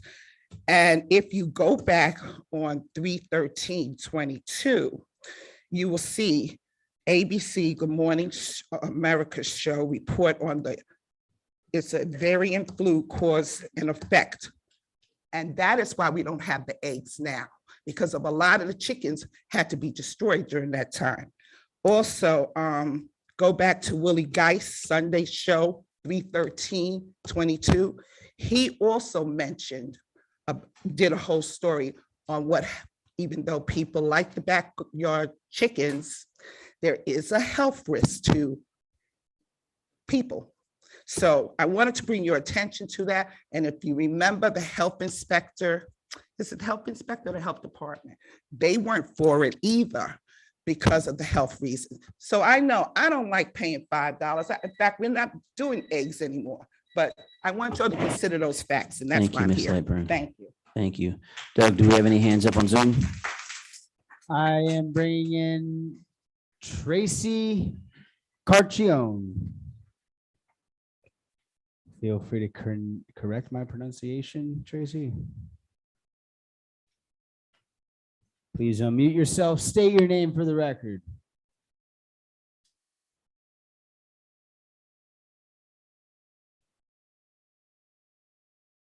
Whenever you're ready, Tracy. Am I here now? Hello? Try to back away a little bit from your microphone. How about this? Yeah, that sounds good. Just speak clearly for us. You got 3 minutes. Thank you. My name is Tracy Carcione. I'm a Teaneck resident living on Chestnut Avenue. I am blind and I don't drive, so I really appreciate these Zoom meetings. Before times when I would go to a council meeting, I'd have to get a ride because I'm not going to walk back late at night more than a mile to get home. I don't think that's very safe. But I have a heck of a time finding the Zoom information. I've never found an agenda for the council meetings, and I've struggled every time to find the Zoom information, and today I couldn't find it at all. It was a good thing that Paula Rogovan was looking at her email, and when I asked her for it, she had it. But I don't know if it's hidden from Google or I'm not a total fool, but I wish it was easier to find the agenda so I could look at it and to find the Zoom information. That's it. Thank you. Thank you, Tracy. If you're ever looking for the agenda for our council meetings, feel free to email me, your town clerk, at clerk@teanecknj.gov, and we will show you where to find the answer. Fantastic. Thank you. Mr. Schwartz?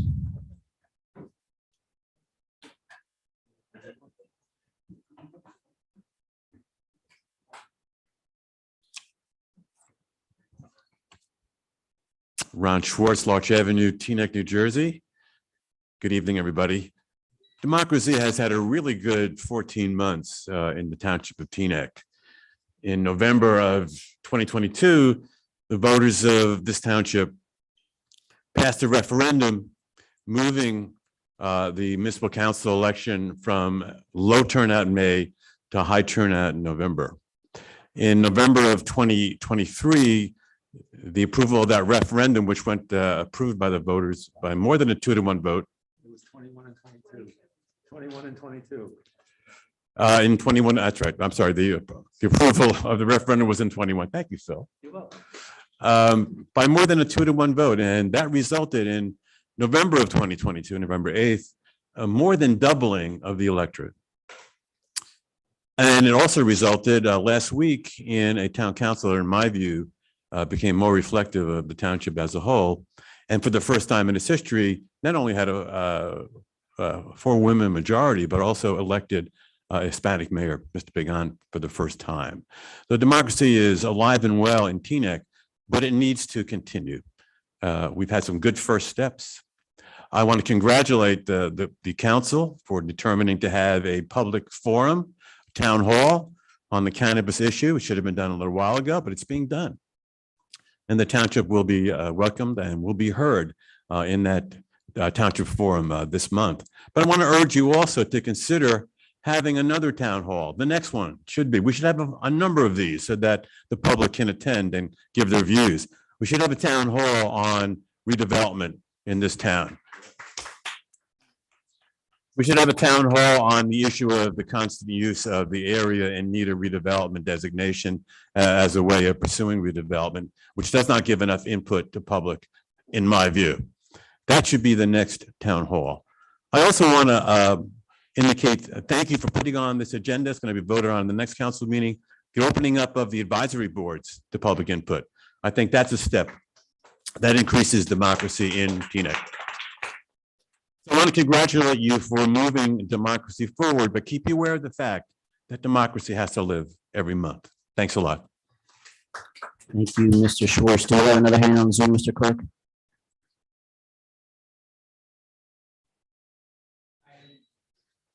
Yes, ma'am. Bringing in Joan.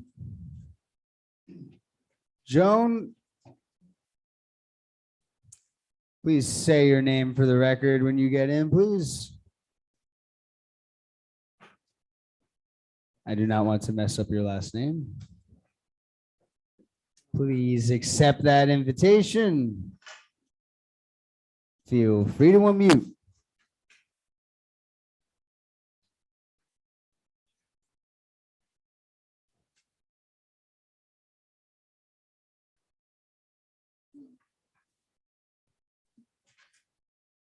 Yes, Joan, you are being selected. You need to accept that invitation to talk.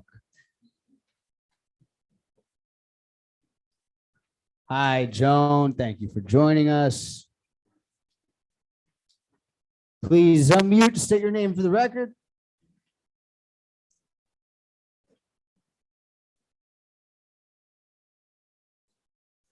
Joan, one more try. Please state your name for the record. Unmute. If not, we will come back to you. Oh. Joan Guadagnino. Joan, nice to hear from you. Sorry about that. Little technical problems there.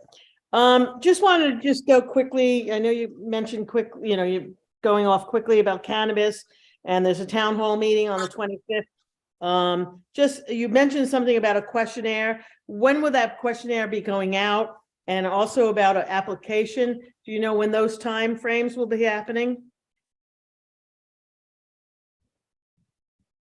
Ma'am, we have 3 months and we'll be answering your questions at the end of Good and Welfare. But you will get some answers tonight. I'm sorry? We're going to answer your questions at the end of Good and Welfare. So during Good and Welfare, all the residents get to speak, and then at the end of Good and Welfare, council members will respond. So if you're willing to stay on this meeting, on the Zoom meeting for a little while longer, your questions will be answered. Oh, perfect. Thank you so much. I appreciate that, sir. Thank you. Thank you. The lady in the back. Oh. Okay, okay. I'll be brief. Hi, my name is Lisa Schwartz, 698 Larch Avenue. And I just want to address the issue of development in town. A couple of people have addressed different areas, Alfred Avenue, Stop and Shop area, a number of other areas that have been developed. I thank you for starting forums in the town and town halls. I would like to again request that the next one be on development. I think it's a crucial issue. But I also would like to ask the council if they have the power to do so, to stop the use of AINRs in Teaneck. Because what I've read, a little bit I know about AINRs, I don't see any area of Teaneck fitting that that criteria. I mean, I don't see any blighted areas. And secondly, there's no public bidding for developers to come in, which I think is terrible. There's no ability for public input from the residents so that we can be heard about what we feel this town should look like. So I really want to urge this council to stop the use of AINRs, have forums, public town halls to discuss what we want our town to look like. I think it's a crucial issue. On the issue of cannabis, I just want to put my 2 cents in because we've heard something. I am totally in favor of dispensaries. I'd like to see one on Cedar Lane. I, for one, go to dispensaries. I drive up to Massachusetts. I go to Great Barrington. I think they are safe. Many people use cannabis for all sorts of reasons, to help with sleep, to help with anxiety. And I think it would be great to have regulated dispensaries in our town. So I just wanted to speak to that issue. Thank you. Thank you, ma'am. Mr. Clerk, do we, no hands? The lady in the back, did you want to speak?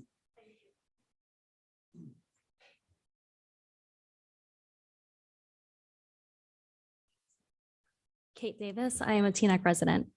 I think we're all aware of the metaphor that one single candle can light 100 others without diminishing its own flame or losing any of its power. I just want to recognize Councilman Mark Schwartz, who I think exemplifies that in the life he's built here in Teaneck, whether it's his years serving as councilman or deputy mayor, saving lives for TVAC, volunteering for the multitudes of nonprofits that he works tirelessly for each and every day, or for the volunteer fire department in River Edge, which I know is technically extinguishing flames.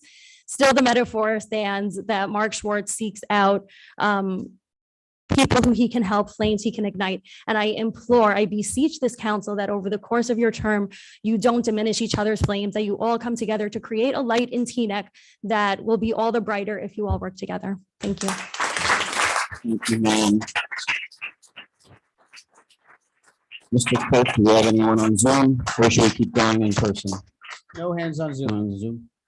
The gentleman in the back also with the glasses?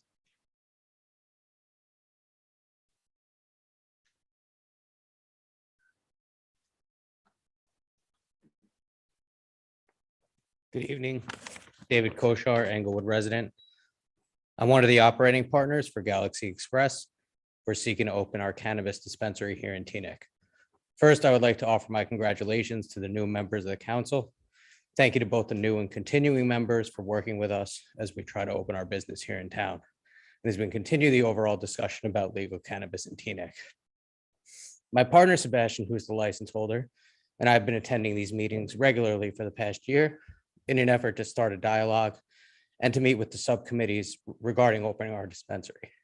We look forward to the panel on January 25th and hopefully to the upcoming expansions of zoning. Over 70% of Teaneck voted yes to opening a dispensary in town. I live right off of Route 4 and I often drive past the Ascend in Fort Lee or Rise in Paramus. I'm sure that many of their customers come from Teaneck and the surrounding area. We're looking to open a local small business that can benefit the town with tax revenue, employ local residents, and expand with a local team.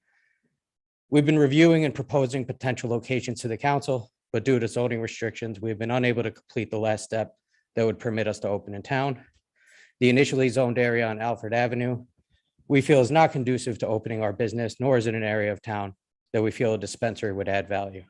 We've been looking at locations that would enable us to operate successfully, and we would like to review our current plans in more detail with the cannabis and zoning subcommittees as we approach the January 25th discussion. There have been stories in the past year about shops selling cannabis illegally without proper licensing. This is the type of activity that with a fully licensed and secure facility, we'll be able to counteract and conduct our business in a way the town can trust. My professional background is in safety and compliance, and that'll be a top priority in our business. I would like to clarify that what we seek to accomplish in the immediate future is that we have a few properties in town we believe are worthy of consideration for a cannabis business location. We're close to offers with documents in hand that are submitted, but all of this is pending zoning. Again, as a social equity business, my partner and I have not been able to secure site control on the one property on Alfred Avenue that is owned. We would like to share our plans and our intentions with the council so that we can pursue a tangible real estate deal. Until zoning is clarified, we can't finalize a transaction, and so we're relying on the guidance of the council to determine exactly where we can open. Thank you for your time. I look forward to continuing the discussion on January 25th. Thank you, sir. Mr. Clerk, anybody on Zoom? I am bringing in Michael Rockland.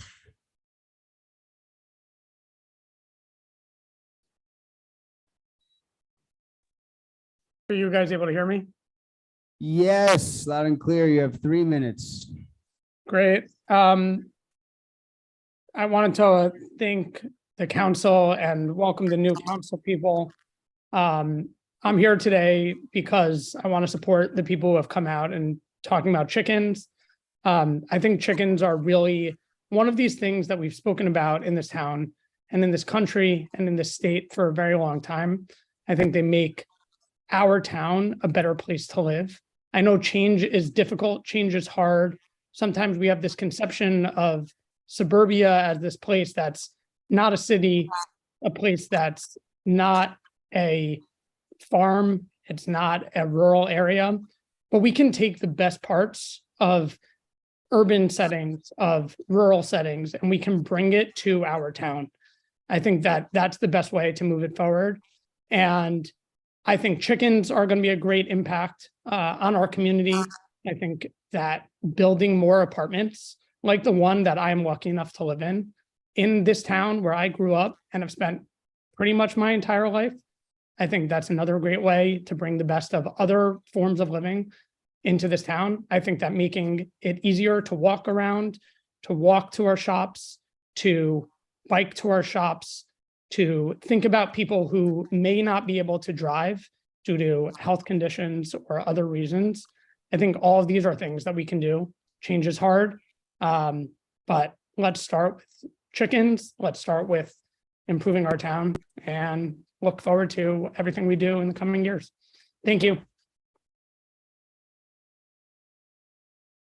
A little bit over there.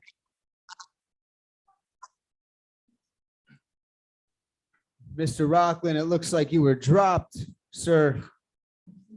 I paused your clock. Oh, I'm all good. I'm all done. Thanks. There you go. All right, thank you, Mr. Rockland. Thank you, sir. The gentleman in the back.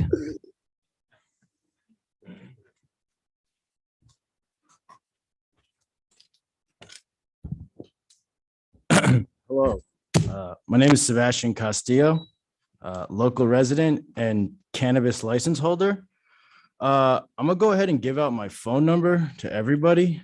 Don't know how that's gonna go, but it's 201-952-0794.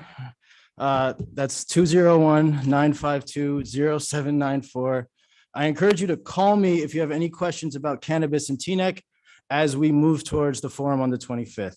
A few quick points on that. I do want to mention, I think it's awesome that we have a public forum on cannabis. I also echo similar sentiments that I feel that a public forum on the development on Alfred Ave should also be next on the agenda.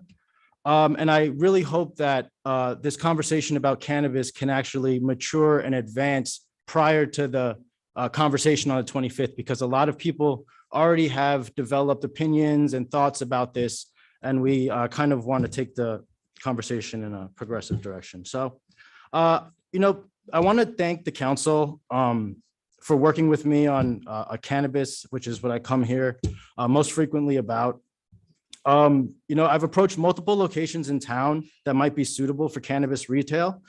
We have locations and deals actively on the table, but they're not going to go anywhere until the town makes a decision on where it wants to put cannabis in town and post the forum. The locations I'm proposing are very well thought out. They're away from houses of worship, away from any schools, and still connected to the town's business districts, so the town can benefit from the economic energy this will bring. If we don't get open here in Teaneck, all of us local license holders are going to be forced to look to other municipalities in which we are outsiders. Many other municipalities are working with local operators of their own already, helping them get open. This is our home, so please consider providing us with a real path to open and in the spirit of social equity, and where the majority of townspeople voted to have this in town. Without expanding the zone, the dream of social equity for cannabis may die here. I stand before you, a local operator, ready to build a local team and support everything local. I'm proposing a modest-sized business that would be run by myself. And I think this is a logical and progressive step to step into cannabis for Teaneck. We'll be active on the forum on the 25th. And as I've been showing up to pretty much every town meeting, I will continue to do so. I'd like to make myself available to the townspeople. I also have a very easy to remember email, should have said it in the beginning, 201sebastian@gmail.com. Contact me in regards to cannabis, and I would love to work closely with some of the other subcommittees in regards to getting some sort of public survey or public questionnaire out there so that the conversation on the 25th can be well developed and include everybody. Thank you very much. Have a good night. Thank you, Mr. Castillo. Mr. Clerk, do we have anybody on Zoom? No hands right now, Mayor. The lady in the back?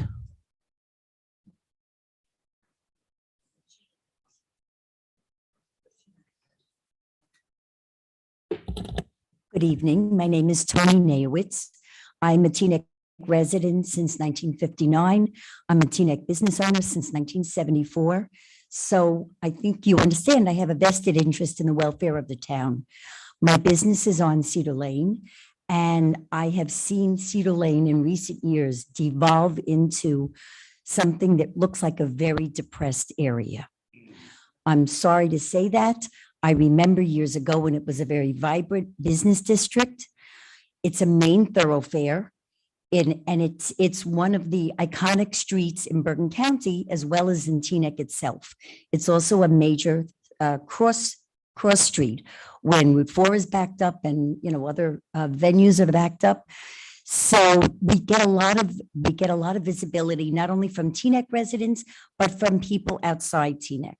And I think it deserves the attention of everyone here on the bench to see what you can do to improve the facades of the buildings on Cedar Lane, to address the extensive and continual empty businesses. We just had Bischoff's close last week. It adds one more to the list, and you're losing tax revenue. You're losing confidence by the town, by the residents. And it just doesn't speak well for a town that at one time was a very vibrant and important community. And I think the residents here in town deserve better than what Cedar Lane offers them. I really do. Thank you, ma'am. Mr. Clerk, do we have anybody on Zoom? Mr. Organ?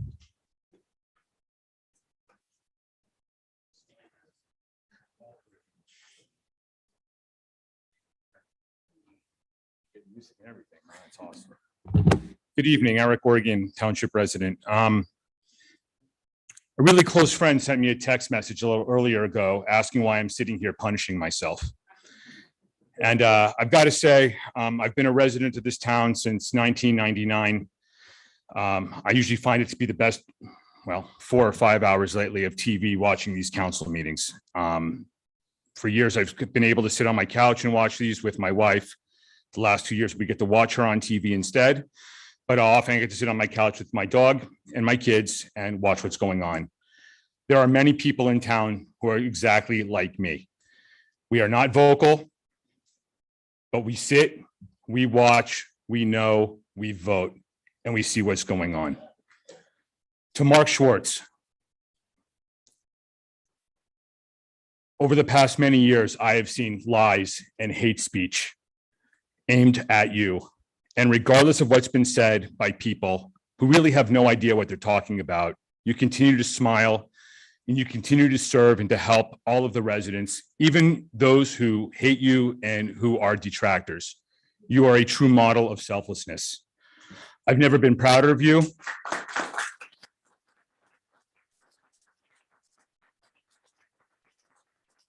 Not only as one of my closest friends, but really my brother from another mother. I'll always have your back, and you are my ride or die. Mr. Clerk, I think I owned that suit in the 1980s, so keep wearing it. It looks good.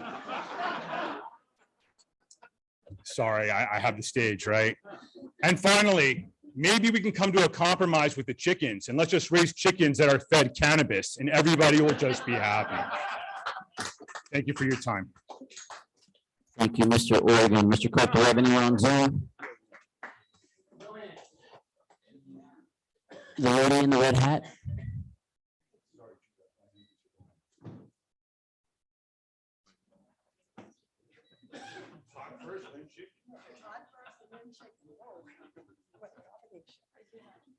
Good evening, ladies and gentlemen. Welcome aboard. Glad to see all the new electees. Ma'am, and your name for the record, I'm please. Shay Carol Jones. Thank you. I've been a resident of Teaneck since 1974. My parents bought their first home here on Teaneck Road. I have some pictures here that I took of around the Armory. I live on Irvington Road, a couple of blocks before the Armory. And I want to talk to you guys about a couple of incidents. Over the past 2 years, there was a poison ivy problem at the Armory. And I am a 9/11 first responder disabled. I have service dogs and I walk my service dogs near the Armory. In August of 2020, I was walking my service dogs near the Armory and was confronted by poison ivy. And it hit me, being so very tall, it hit me, it was growing over the fence of the Armory and over the walk and it connected itself to one of the trees. And my service dogs went through it and trying to, like I said, kind of pull. I didn't know it was poison ivy. My son told me, okay, afterwards, and I contracted it, and so did my service dogs. I had to pay $400 for my service dogs to be treated for poison ivy and myself to receive, medical treatment in August of 2020. I spoke to Mr. Kaczynski at that time, and they did correct the problem, I want to say. But there is an ongoing problem, which I find that needs to be a long-term solution to. 10 days ago, walking my service dogs, my husband and I and my son, walking our service dogs by the Armory one morning, my two service dogs picked up a used condom and a piece of glass with blood on it. In a panic, I tried to pry the objects out of their mouths, and I cut my hand trying to get the glass out of it. So I don't know if the blood was from my dog's mouth or, from that was already on the piece of glass. I took the dog over to the vet because the dog isn't eating and the dog is not going to the bathroom. And I was worried that, it might have been something in the picking up of the piece of glass or the used condom that may have been triggering, and they're running tests on them now. I've over 8 years, I have cleaned the Armory and it's around the Armory, the perimeter around the Armory, countless times. I'm sure all the houses and the neighbors that live across the street from the Armory on Wards Plaza must know me because I'm sort of, almost 6 feet tall, kind of hard to miss. Thank you, ma'am. With a rake. I'm just wanted to say that we need a long-term solution because I spoke to the Armory's Paul Rumsfeld and he said it's Miss, your Teaneck's time is up. problem. Your time I'm is up, sorry. but we'll address you. Yes, Yeah. I hope that someone can address that We're gonna problem help. from there to Teaneck Road. We're going to help, Filth, ma'am. Filth. We're going to help. Thank you very Thank much. you for bringing that to our attention. Mr. Clerk, is there anybody on Zoom? I'm bringing in Raisy. Please state your name for the record.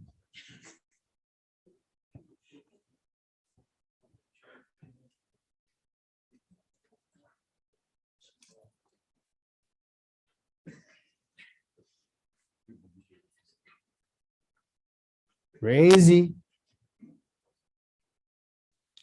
We are picking Raisy. Maybe that's not your name. All right, I have another hand on Zoom. I'm bringing Karan G.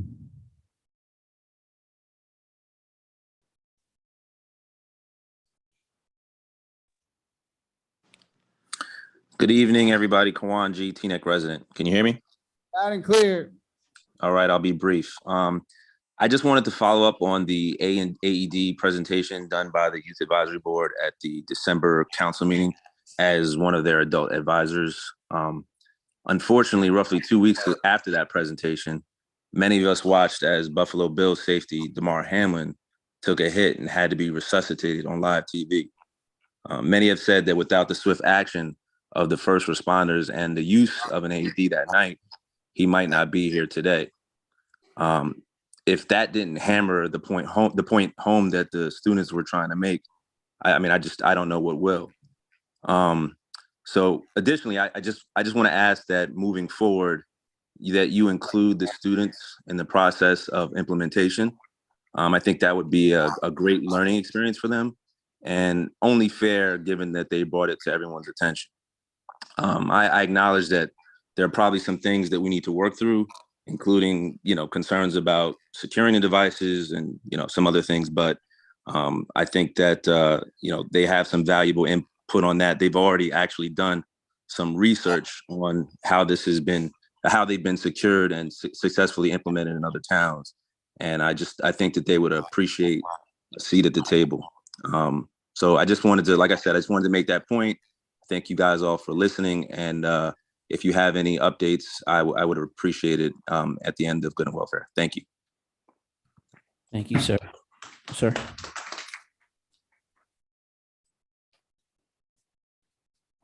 Ari Davis, Teaneck resident.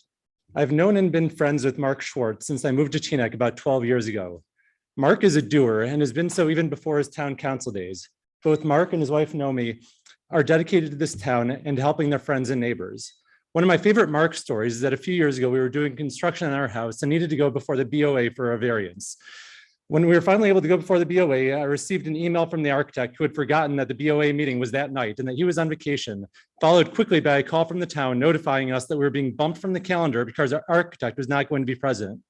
Within 10 minutes of letting Mark know what had happened, I received another call from the township letting me know that we were indeed back on the calendar. Mark didn't provide false promises or give a politician type answer. He just took care of the issue, which is the type of public servant that he is. One of the most exemplary things I can say about Mark is that this type of story can probably be repeated by a wide variety of residents in town, whether or not they knew Mark previously. It does not matter whether the person is Jewish, Muslim, white, black, or even a resident of Teaneck. Mark makes himself available to anyone needing assistance. His public offers of letting anyone use his office space in Hackensack in a pinch are not a show, but typify the essence of Mark's character. Last Monday, January 2nd, I was chatting with Mark in the morning and asking him about his plans for that day. He told me that he was going to be meeting with some of the Rise for Teaneck members just to make sure that no funny business would occur the following evening at the reorg meeting. Mark, as well as the synagogue that we belong to, Shari Tefillah, had invited Mark's family and friends to celebrate his upcoming becoming mayor. Mark had told me on a couple of recent occasions that the entirety of town council had all expressly agreed to vote for him as mayor, and there was an agreement to turn over the reins after 1 year. 1 hour before the reorg meeting, I messaged Mark expressing my regret for not being able to make the meeting since I was stuck at work, and I wished good luck to Mr. Mayor. In a move that would have drawn accolades from George Santos and Benedict Arnold, little did Mark know that the town council would turn on him and align themselves with the majority, in essence, the electorate, and turn on Mark. Where do we go from here? How do we get past the current situation where many people in town feel that Mr. Began is #NotMyMayor? While no one is claiming there was anything illegal done by Mr. Began or the Rise for Teaneck slate, or that the council vote should be reversed. In fact, if you read and hear from other members of town, this is politics and we should deal with it, and everyone should move on. After hearing complaints like this for a number of years, the pungent smell of hypocrisy is overwhelming. This was not politics. This was Mark being publicly embarrassed in front of his family, friends, and township members who came to the reorg meeting. We could have had the exact same result by giving Mark a 24-hour warning, 12-hour warning, even a 2-hour warning that everybody was turning on Mark so that he could have at least alerted his numerous supporters not to show up. That would have been politics that we all could have understood, even if we did not agree to it. I stand before you this meeting with a challenge to the Rise for Teaneck crowd and Mr. Began. I challenge you to publicly apologize to Mark for the embarrassment that was caused to him. I know that we will all work together, and I turn to you and ask you to do the right thing, give a public apology, and let us all move on together. Thank you. Thank you, sir. Mr. Clerk, do you have anyone? Bring in Michael Plotsky. Bringing in Michael Kladsky, Please unmute yourself whenever you're ready, Michael Kladsky. Clark, can you hear me? Michael Kladsky. All right, Mr. Clerk, can you hear me? Loud and clear, you have 3 minutes, Mike. Excellent. Okay, good evening. Good evening, new council of Teaneck. Good evening, everyone who's taken the journey to come to Town Hall Chambers tonight. I know that all of you have taken time out of your busy days, especially the new members of the council who are, you're all volunteering time from your busy families and your busy lives to go and help the town. I know that the compensation for this job is very minimal. You're basically volunteers who are volunteering through punching bags. So kudos to all of you. And to the 4 women on the council, I just want to let you know I look up to you. I have 2 daughters. One of them is in preschool and is known as the the most athletic kid in the class, the one who basically is all the boys. And I hope she can be like some of you in one day. And it's really fantastic what you've all been able to accomplish. Now tonight, I want to touch on a couple of things. A lot of folks have a lot of misinformation about whether it's cannabis, revitalization, rezonings, all kinds of things. I hope that the board takes a hard look and undertakes a really thorough research hard look at all these items, because as anyone who talks about the cannabis issue will immediately find that the state basically created a system where if the local municipality does not undertake their own zoning to permit this, the state will basically create app-based delivery and the town gets left with 0. That means that you get no sales tax sharing, you get no revenue, no tax sharing, nothing. You get 0. But what you do get is that you still get all the cannabis to all your residents. So the question is, do you want a piece of the pie or do you not want a piece of the pie? Our Honorable Governor Phil Murphy today, during the State of the Union address, he discussed the complete overhaul of the alcohol through the ABC, where the caps based off of population for liquor licenses will be eliminated slowly, 10% a year over the next 5 years, and then completely eliminated, with the opportunity for municipalities to opt into this to share taxes. I recommend that this council take the time to look at a new zone, a new proposed zone that doesn't exist at all, that perhaps will be a new cannabis alcohol zone to permit all new places, and take a hard look where you want them, where you want these new liquor stores to be, because if those liquor license laws are modified, you'll have the same number of cannabis licensees looking to find new locations. So wherever you're okay with having someone sell beer should be the same place you're okay with someone selling marijuana. That's part 1.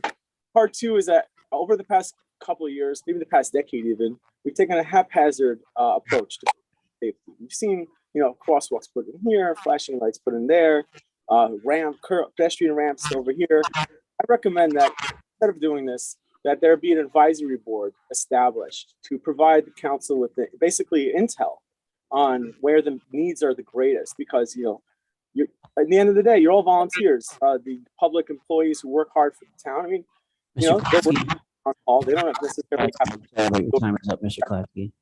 Okay, I'll hurry up. And that you start that the create. Mr. Kladsky. So, Mr. Kladsky, any unfinished business, please feel free to email me, clerk@tnec.gov. I'll be sure council. The gentleman in the back.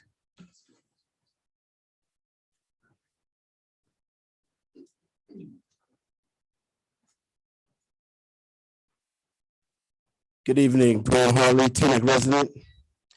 I want to say thanks and congratulations to all the council members who were elected, and also to the mayor. I do have a cannabis question. My question is, the applicants, the equity applicants, how are we ensuring the priority of the applicants, the equity applicants, the ones who've been maybe convicted of marijuana before, if they apply for a marijuana or cannabis license or to do business in Teaneck? My understanding is that they're supposed to have a priority with respect to doing business in the space. So what are we doing to ensure that these applicants are going to be prioritized? And secondly, I also live on Bogan Street in Teaneck, and I think we need to get a stop sign on Alicia Avenue and Bogan Street. Bogus Street runs east and west, and Alicia is run next to it, north and south. On the corner, there's no stop sign, and it's cars that just zoom past through that street consistently all day. There's a lot of kids walk from Teaneck High School through there. There's a bus stop for elementary kids that are there. Sometimes when there's cars that are parked on Bogus Street, it obstructs visibility of cars that are trying to make the left or the right onto Bogus Street. So you may not be able to see someone walking right there on the street if you're just driving through.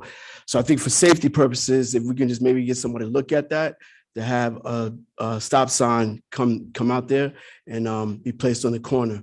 And I think that's all I got. So thank you. Thank you, sir. Doug, do we have anybody on Zoom? Rozzy. There you are. Please pronounce your name for the record. Can you hear me now? I can hear you loud and clear. Please state your name for the record. My name is Razy Goldsmith. I am a Teaneck resident, and I would just like to briefly state my support for Teaneck residents who wish to have chickens, who are quiet, peaceful, and should pose no problem to our neighbors. And also my support that Teaneck be a place that mindfully supports cannabis and does not restrict its sale. And that's all. Thank you, ma'am. Ms. Wilson?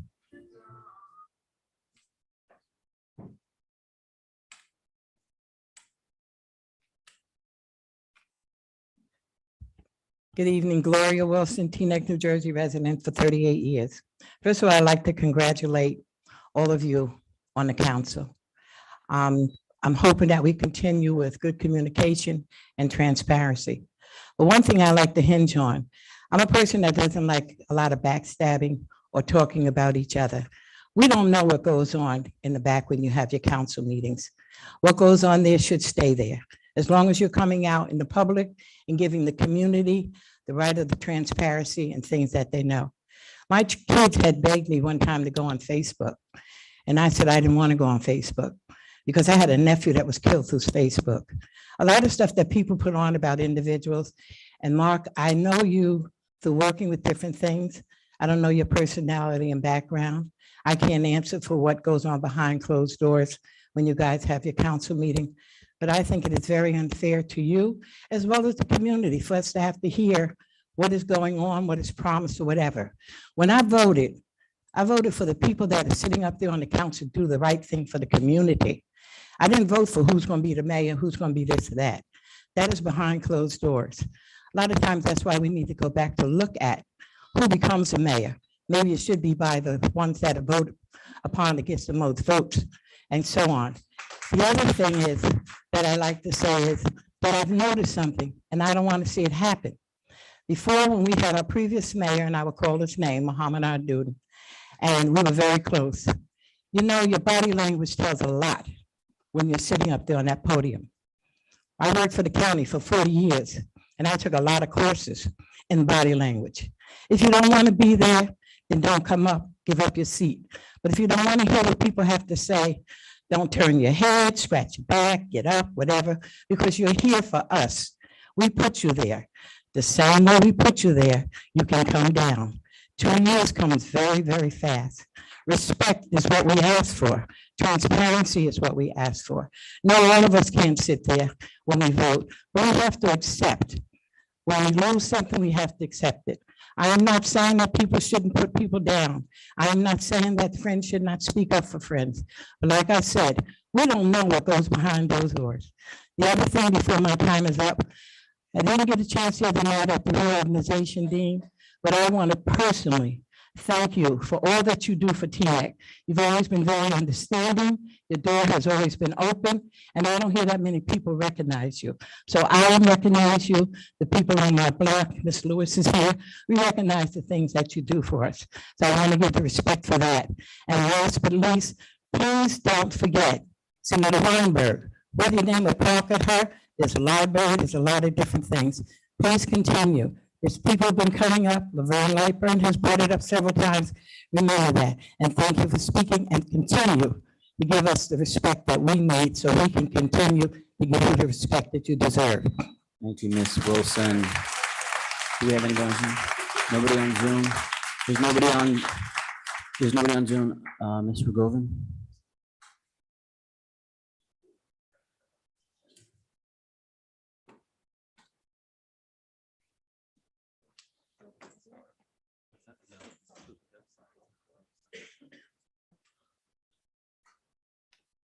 Hi, Paula Rogovan, Teaneck resident.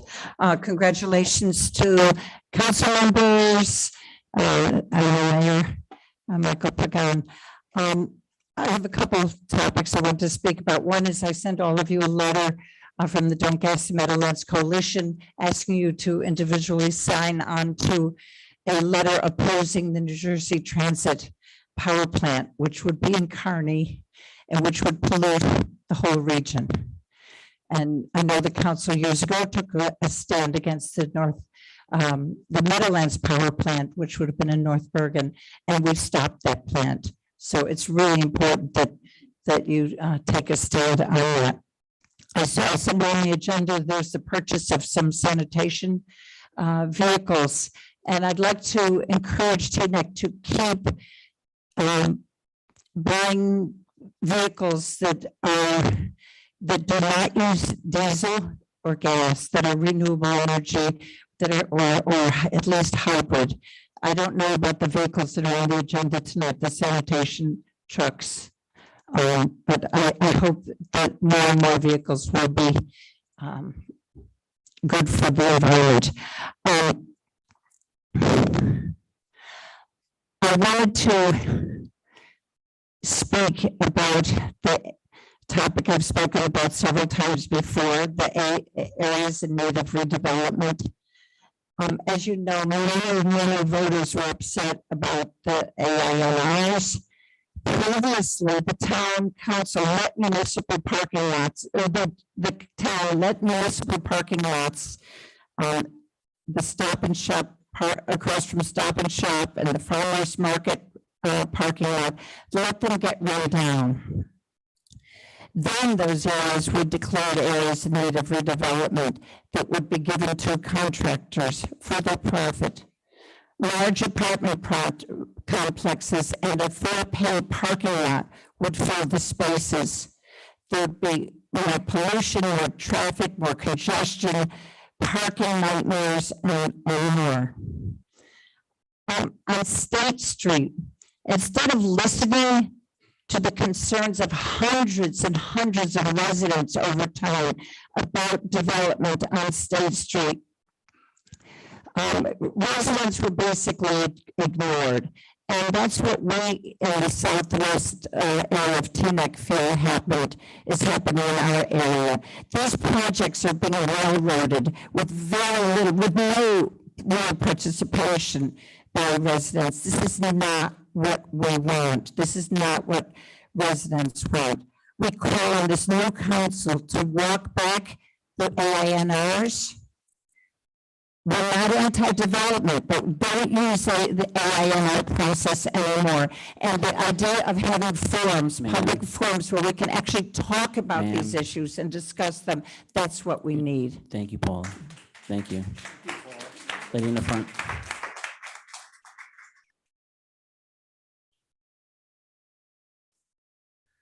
I'm Margot Kagan. I'm a resident of Teaneck only for a few years. I've been here 6 years, that's it. I wasn't going to speak, but there's two things that I know about intimately. One is cannabis, as I have used it medicinally. I am sick with cancer and I suffer a lot of pain. And when I was using it during cancer treatment, I had to travel very far. It was prior to it being legalized in the state. So I had to go really far to get the type of marijuana that I needed for pain management. And it made it livable. It made it so that I could survive.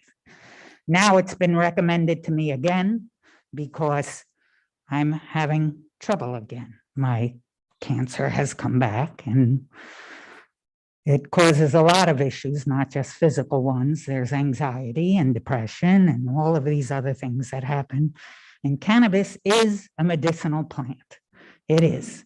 You know, it's not, when you go to these places, it's not like a seamy little, you know, drugstore, you know, like, oh, it's, you know, guys hiding. It's nice and beautiful, and there are plants and paintings on the wall, and, you know, it's a very nice professional thing. That's all I have to say about that. The other thing that I know a lot about is I grew up with chickens. We had lots and lots of chickens where I grew up. And chickens are not sweet and nice and, you know, they're nasty little birds.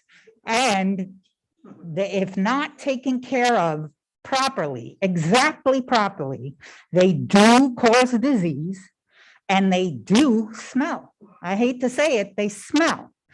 And it's one thing where I used to live, the minimum plot for a home was an acre. So you're not going to smell the chicken in your neighbor's yard. Here, it's one driveway to my neighbor. You know, I got neighbors that the noise, you know, I can tell you what brand of paper towel they use because I can see it through their window. The chicken in the yard, I'm going to hear all night. You know, I'm going to hear that bird. And where there are chickens, often there are roosters, which you don't want in town because the whole town will hear it. So I say no on the chickens. I know that makes me an evildoer. I'm not anti-animal. I'm not anti-pet, but their houses are too close together for chickens. I'm sorry. That's just, it's the facts of it. That's it. Thank you, ma'am. Thank you, ma'am. Mr. Cohen?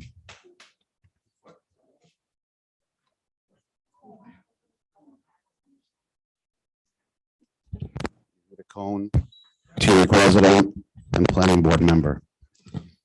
I moved to Teaneck in 1977 with my parents. Apparently, I'm nowhere near the oldest resident in this chamber, and I've raised my family here. And I've watched a bunch of meetings on Zoom, but I don't think I've ever been to one in person. And I wasn't sure if I was going to speak tonight, but I wanted to share some observations. First of all, it was amazing that we started tonight with showing a recognition to our police officers, and there wasn't a single negative feeling towards them. And I think that should go, we should celebrate that we have a town where we have a great police force and a community that supports them.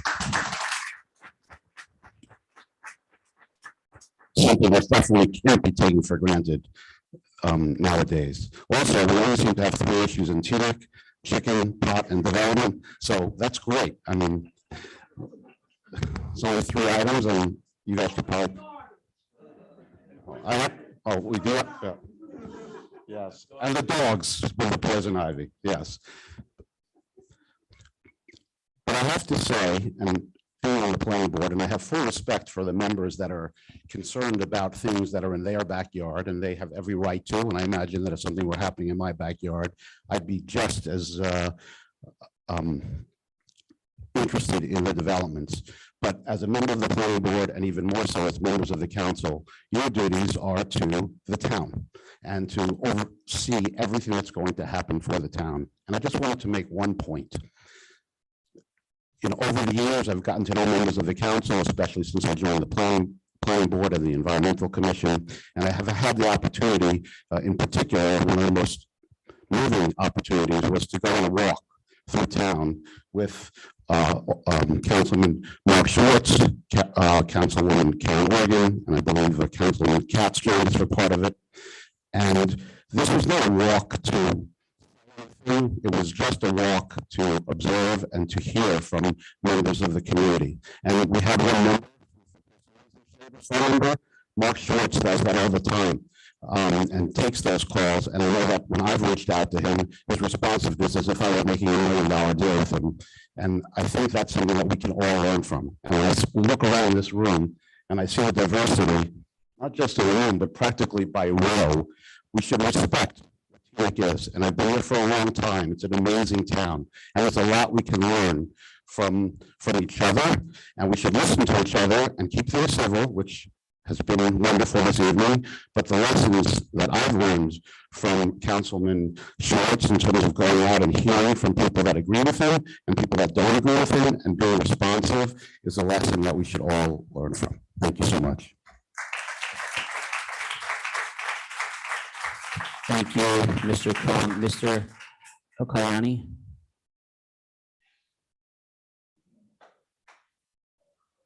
Good evening, Yasina Karyani, TNEC. First, as your chair of the Advisory Board on Community Relations, thank you for approving my request to have members of the public at my meeting. But now, as a resident, a lot of people have spoken in support of Mr. Schwartz, and I cannot follow suit. I am here to roast him in front of his community. Mark J. Schwartz's eyes are so squinty.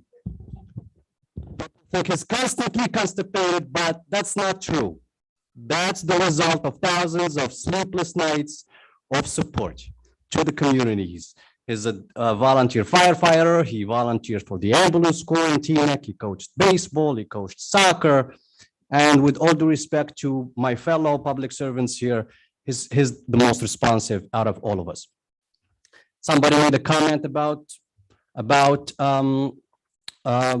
probably hinting that the way Mr. Schwartz sits is not appropriate. You folks don't get it. It's not a matter of being rude or he doesn't want to be here. His spine is shaped like the letter C.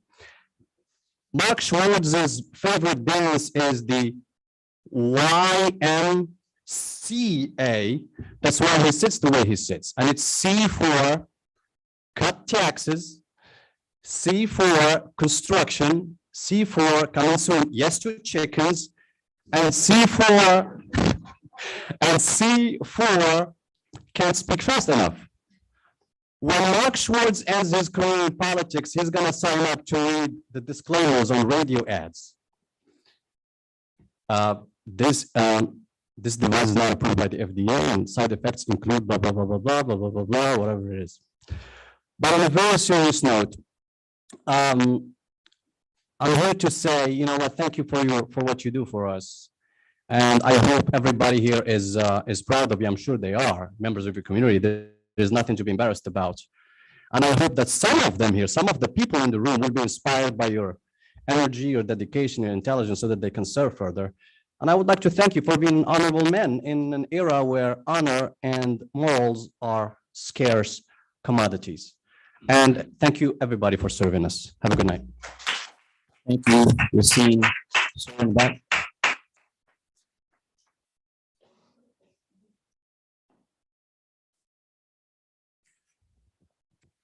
Great night, everyone. Shay Lewis, advisor to the Youth Advisory Board. Just following up on Mr. G's comments earlier for our students' presentation at the December 13th council meeting. We look forward to working with the council and any other entities that are available to assist with the proposal for the AED deployment and also research that was presented by our students to council. And also to echo Mr. G's comments as far as hopefully the students can be included in whatever capacity that can happen in a deliberation and or further research towards the deployment of these devices for the safety of the athletic community and the greater community as well. That's it. Thank you. Thank you, sir. We have someone on Zoom, Mr. Clerk. Yes, I'm bringing in Hildy Dillon.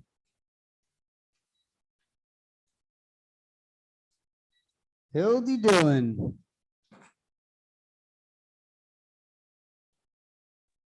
Hi, everyone. My name is Hildy Dillon, and I've been a resident of TNEC for 36 years. I two things. I wanted to congratulate our new council members and our new mayor.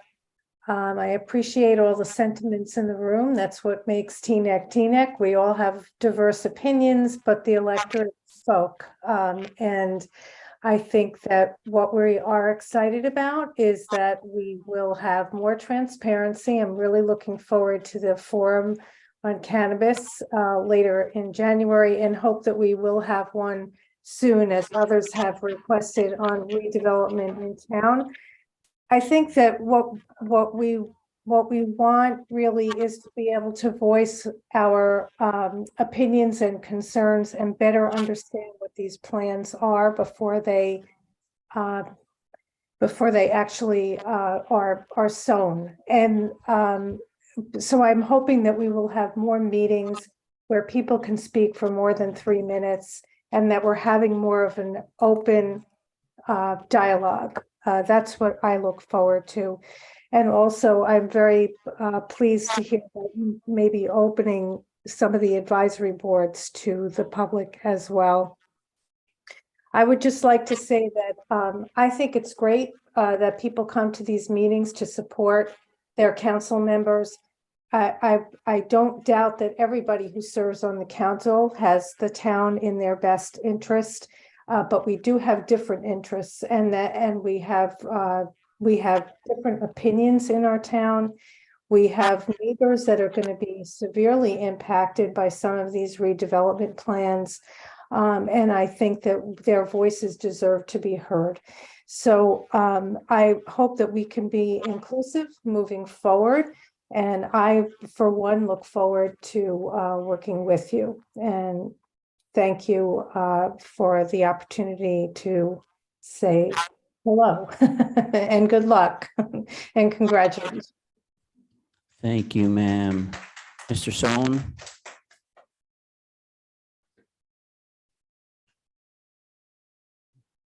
Alan Sohn. I'm here this evening as a Teaneck resident on behalf of One Town, One Vote. We speak on behalf of the neighbors on Bell Avenue. We speak on behalf of the neighbors near Alfred Avenue, for all those who've spoken about cannabis, and for all 40,000 residents, regardless of the issues that they have. We're asking for far greater transparency and a genuine effort to get broad public input before making major decisions. The upcoming Cannabis Forum should be the model of future efforts. We welcome the 3 new council members, our new Mayor Pagan, and the 3 other continuing members. We hope that the issues impacting Teaneck will be looked at with new eyes from all 7 council members, that a council and a leadership that better represents the diversity of our township will do a far better job of representing all of our residents. We're happy to see that Ordinance 6/2023 is being introduced this evening, which will reopen the advisory boards that had been slammed shut some 2 years ago. Public attendance will only help these advisory boards to better help this council and the entire township to make better decisions.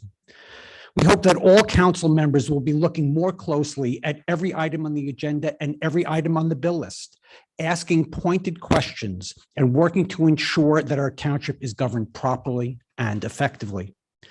Be it development, declaration of areas in need of redevelopment, multi-million-dollar giveaways for payments in lieu of taxes, pilot agreements, our crumbling infrastructure, as Ms. Nayowitz pointed out, our decrepit business districts, as well as cannabis and chickens, as well as cannabis for chickens, an issue I never even knew existed.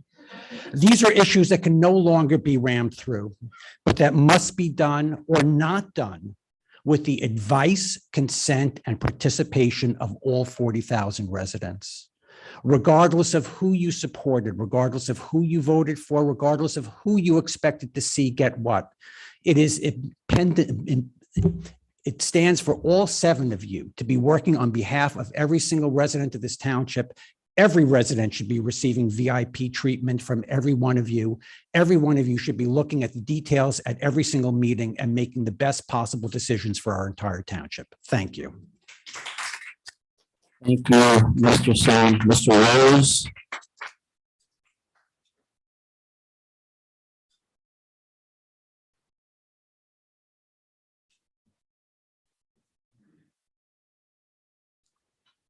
Thank you.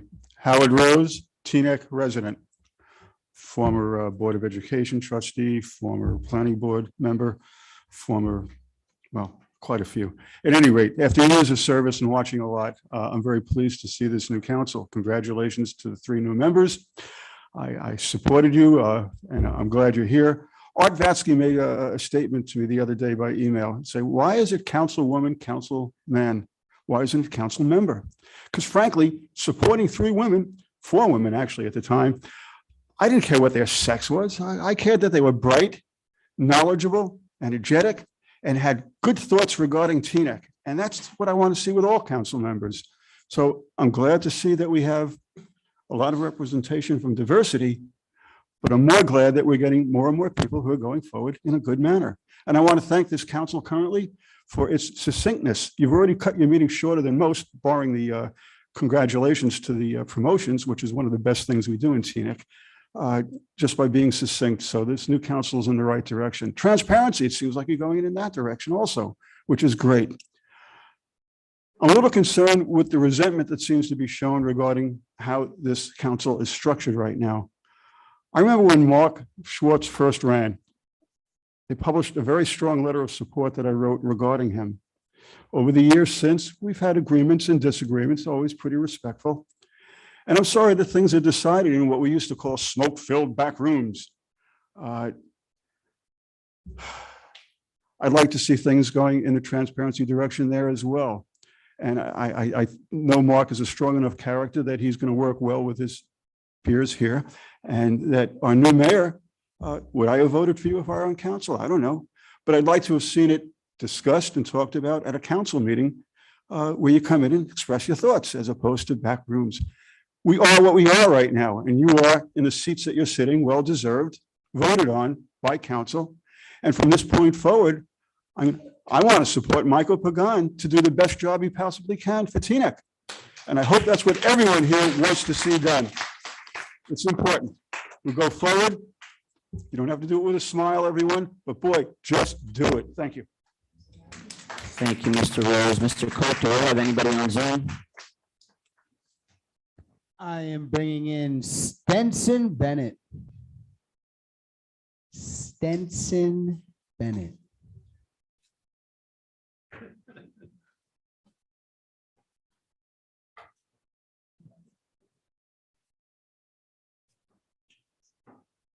Stenson Bennett.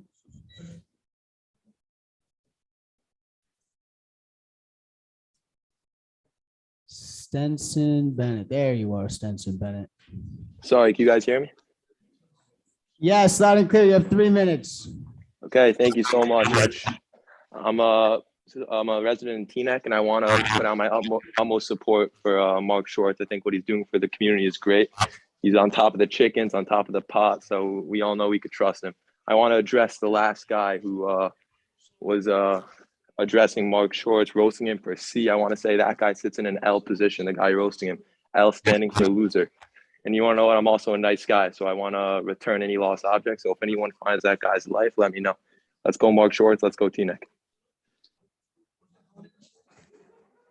Thank you, sir. Is there anyone else in chambers who would like to speak? Ma'am?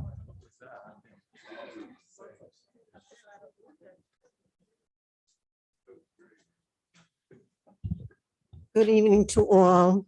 And first of all, I'd like to, my name is Natalie Addison. I've been a resident of Teaneck for 36 years. First of all, I want to congratulate all the new council candidates that have won. And I'm so happy. And I just want to say, and I congratulate the new mayor. I've heard some remarks. I have seen it on Facebook. It's what is it? These are the members we have now to represent us. And I would hope you would work together for the resident of Teaneck. And I hope the resident of Teaneck will accept it and support the council, because this is what we need. And I'm hoping that they will be collaboration with the council and with the resident. So I wish you luck. And I also, the other thing is, I also want to agree with making some recognition on some landmark for Loretta Weinberg. If anybody deserves it, it's her. She's still getting recognitions from the state of New Jersey. She's still getting recognition from around the state. So why not Teaneck, whom she has represented all the time? I just don't understand why it's taking so long. So please, that is something that I really hope that the council will, address. And the other thing is, I would like to know, I don't know if it's possible, but when the council votes on votes and when they're abstaining, because there's about, I think, 3 or 4 past council. One council abstained from voting. I would like to know if it's possible for when you're abstaining to give a brief explanation of why.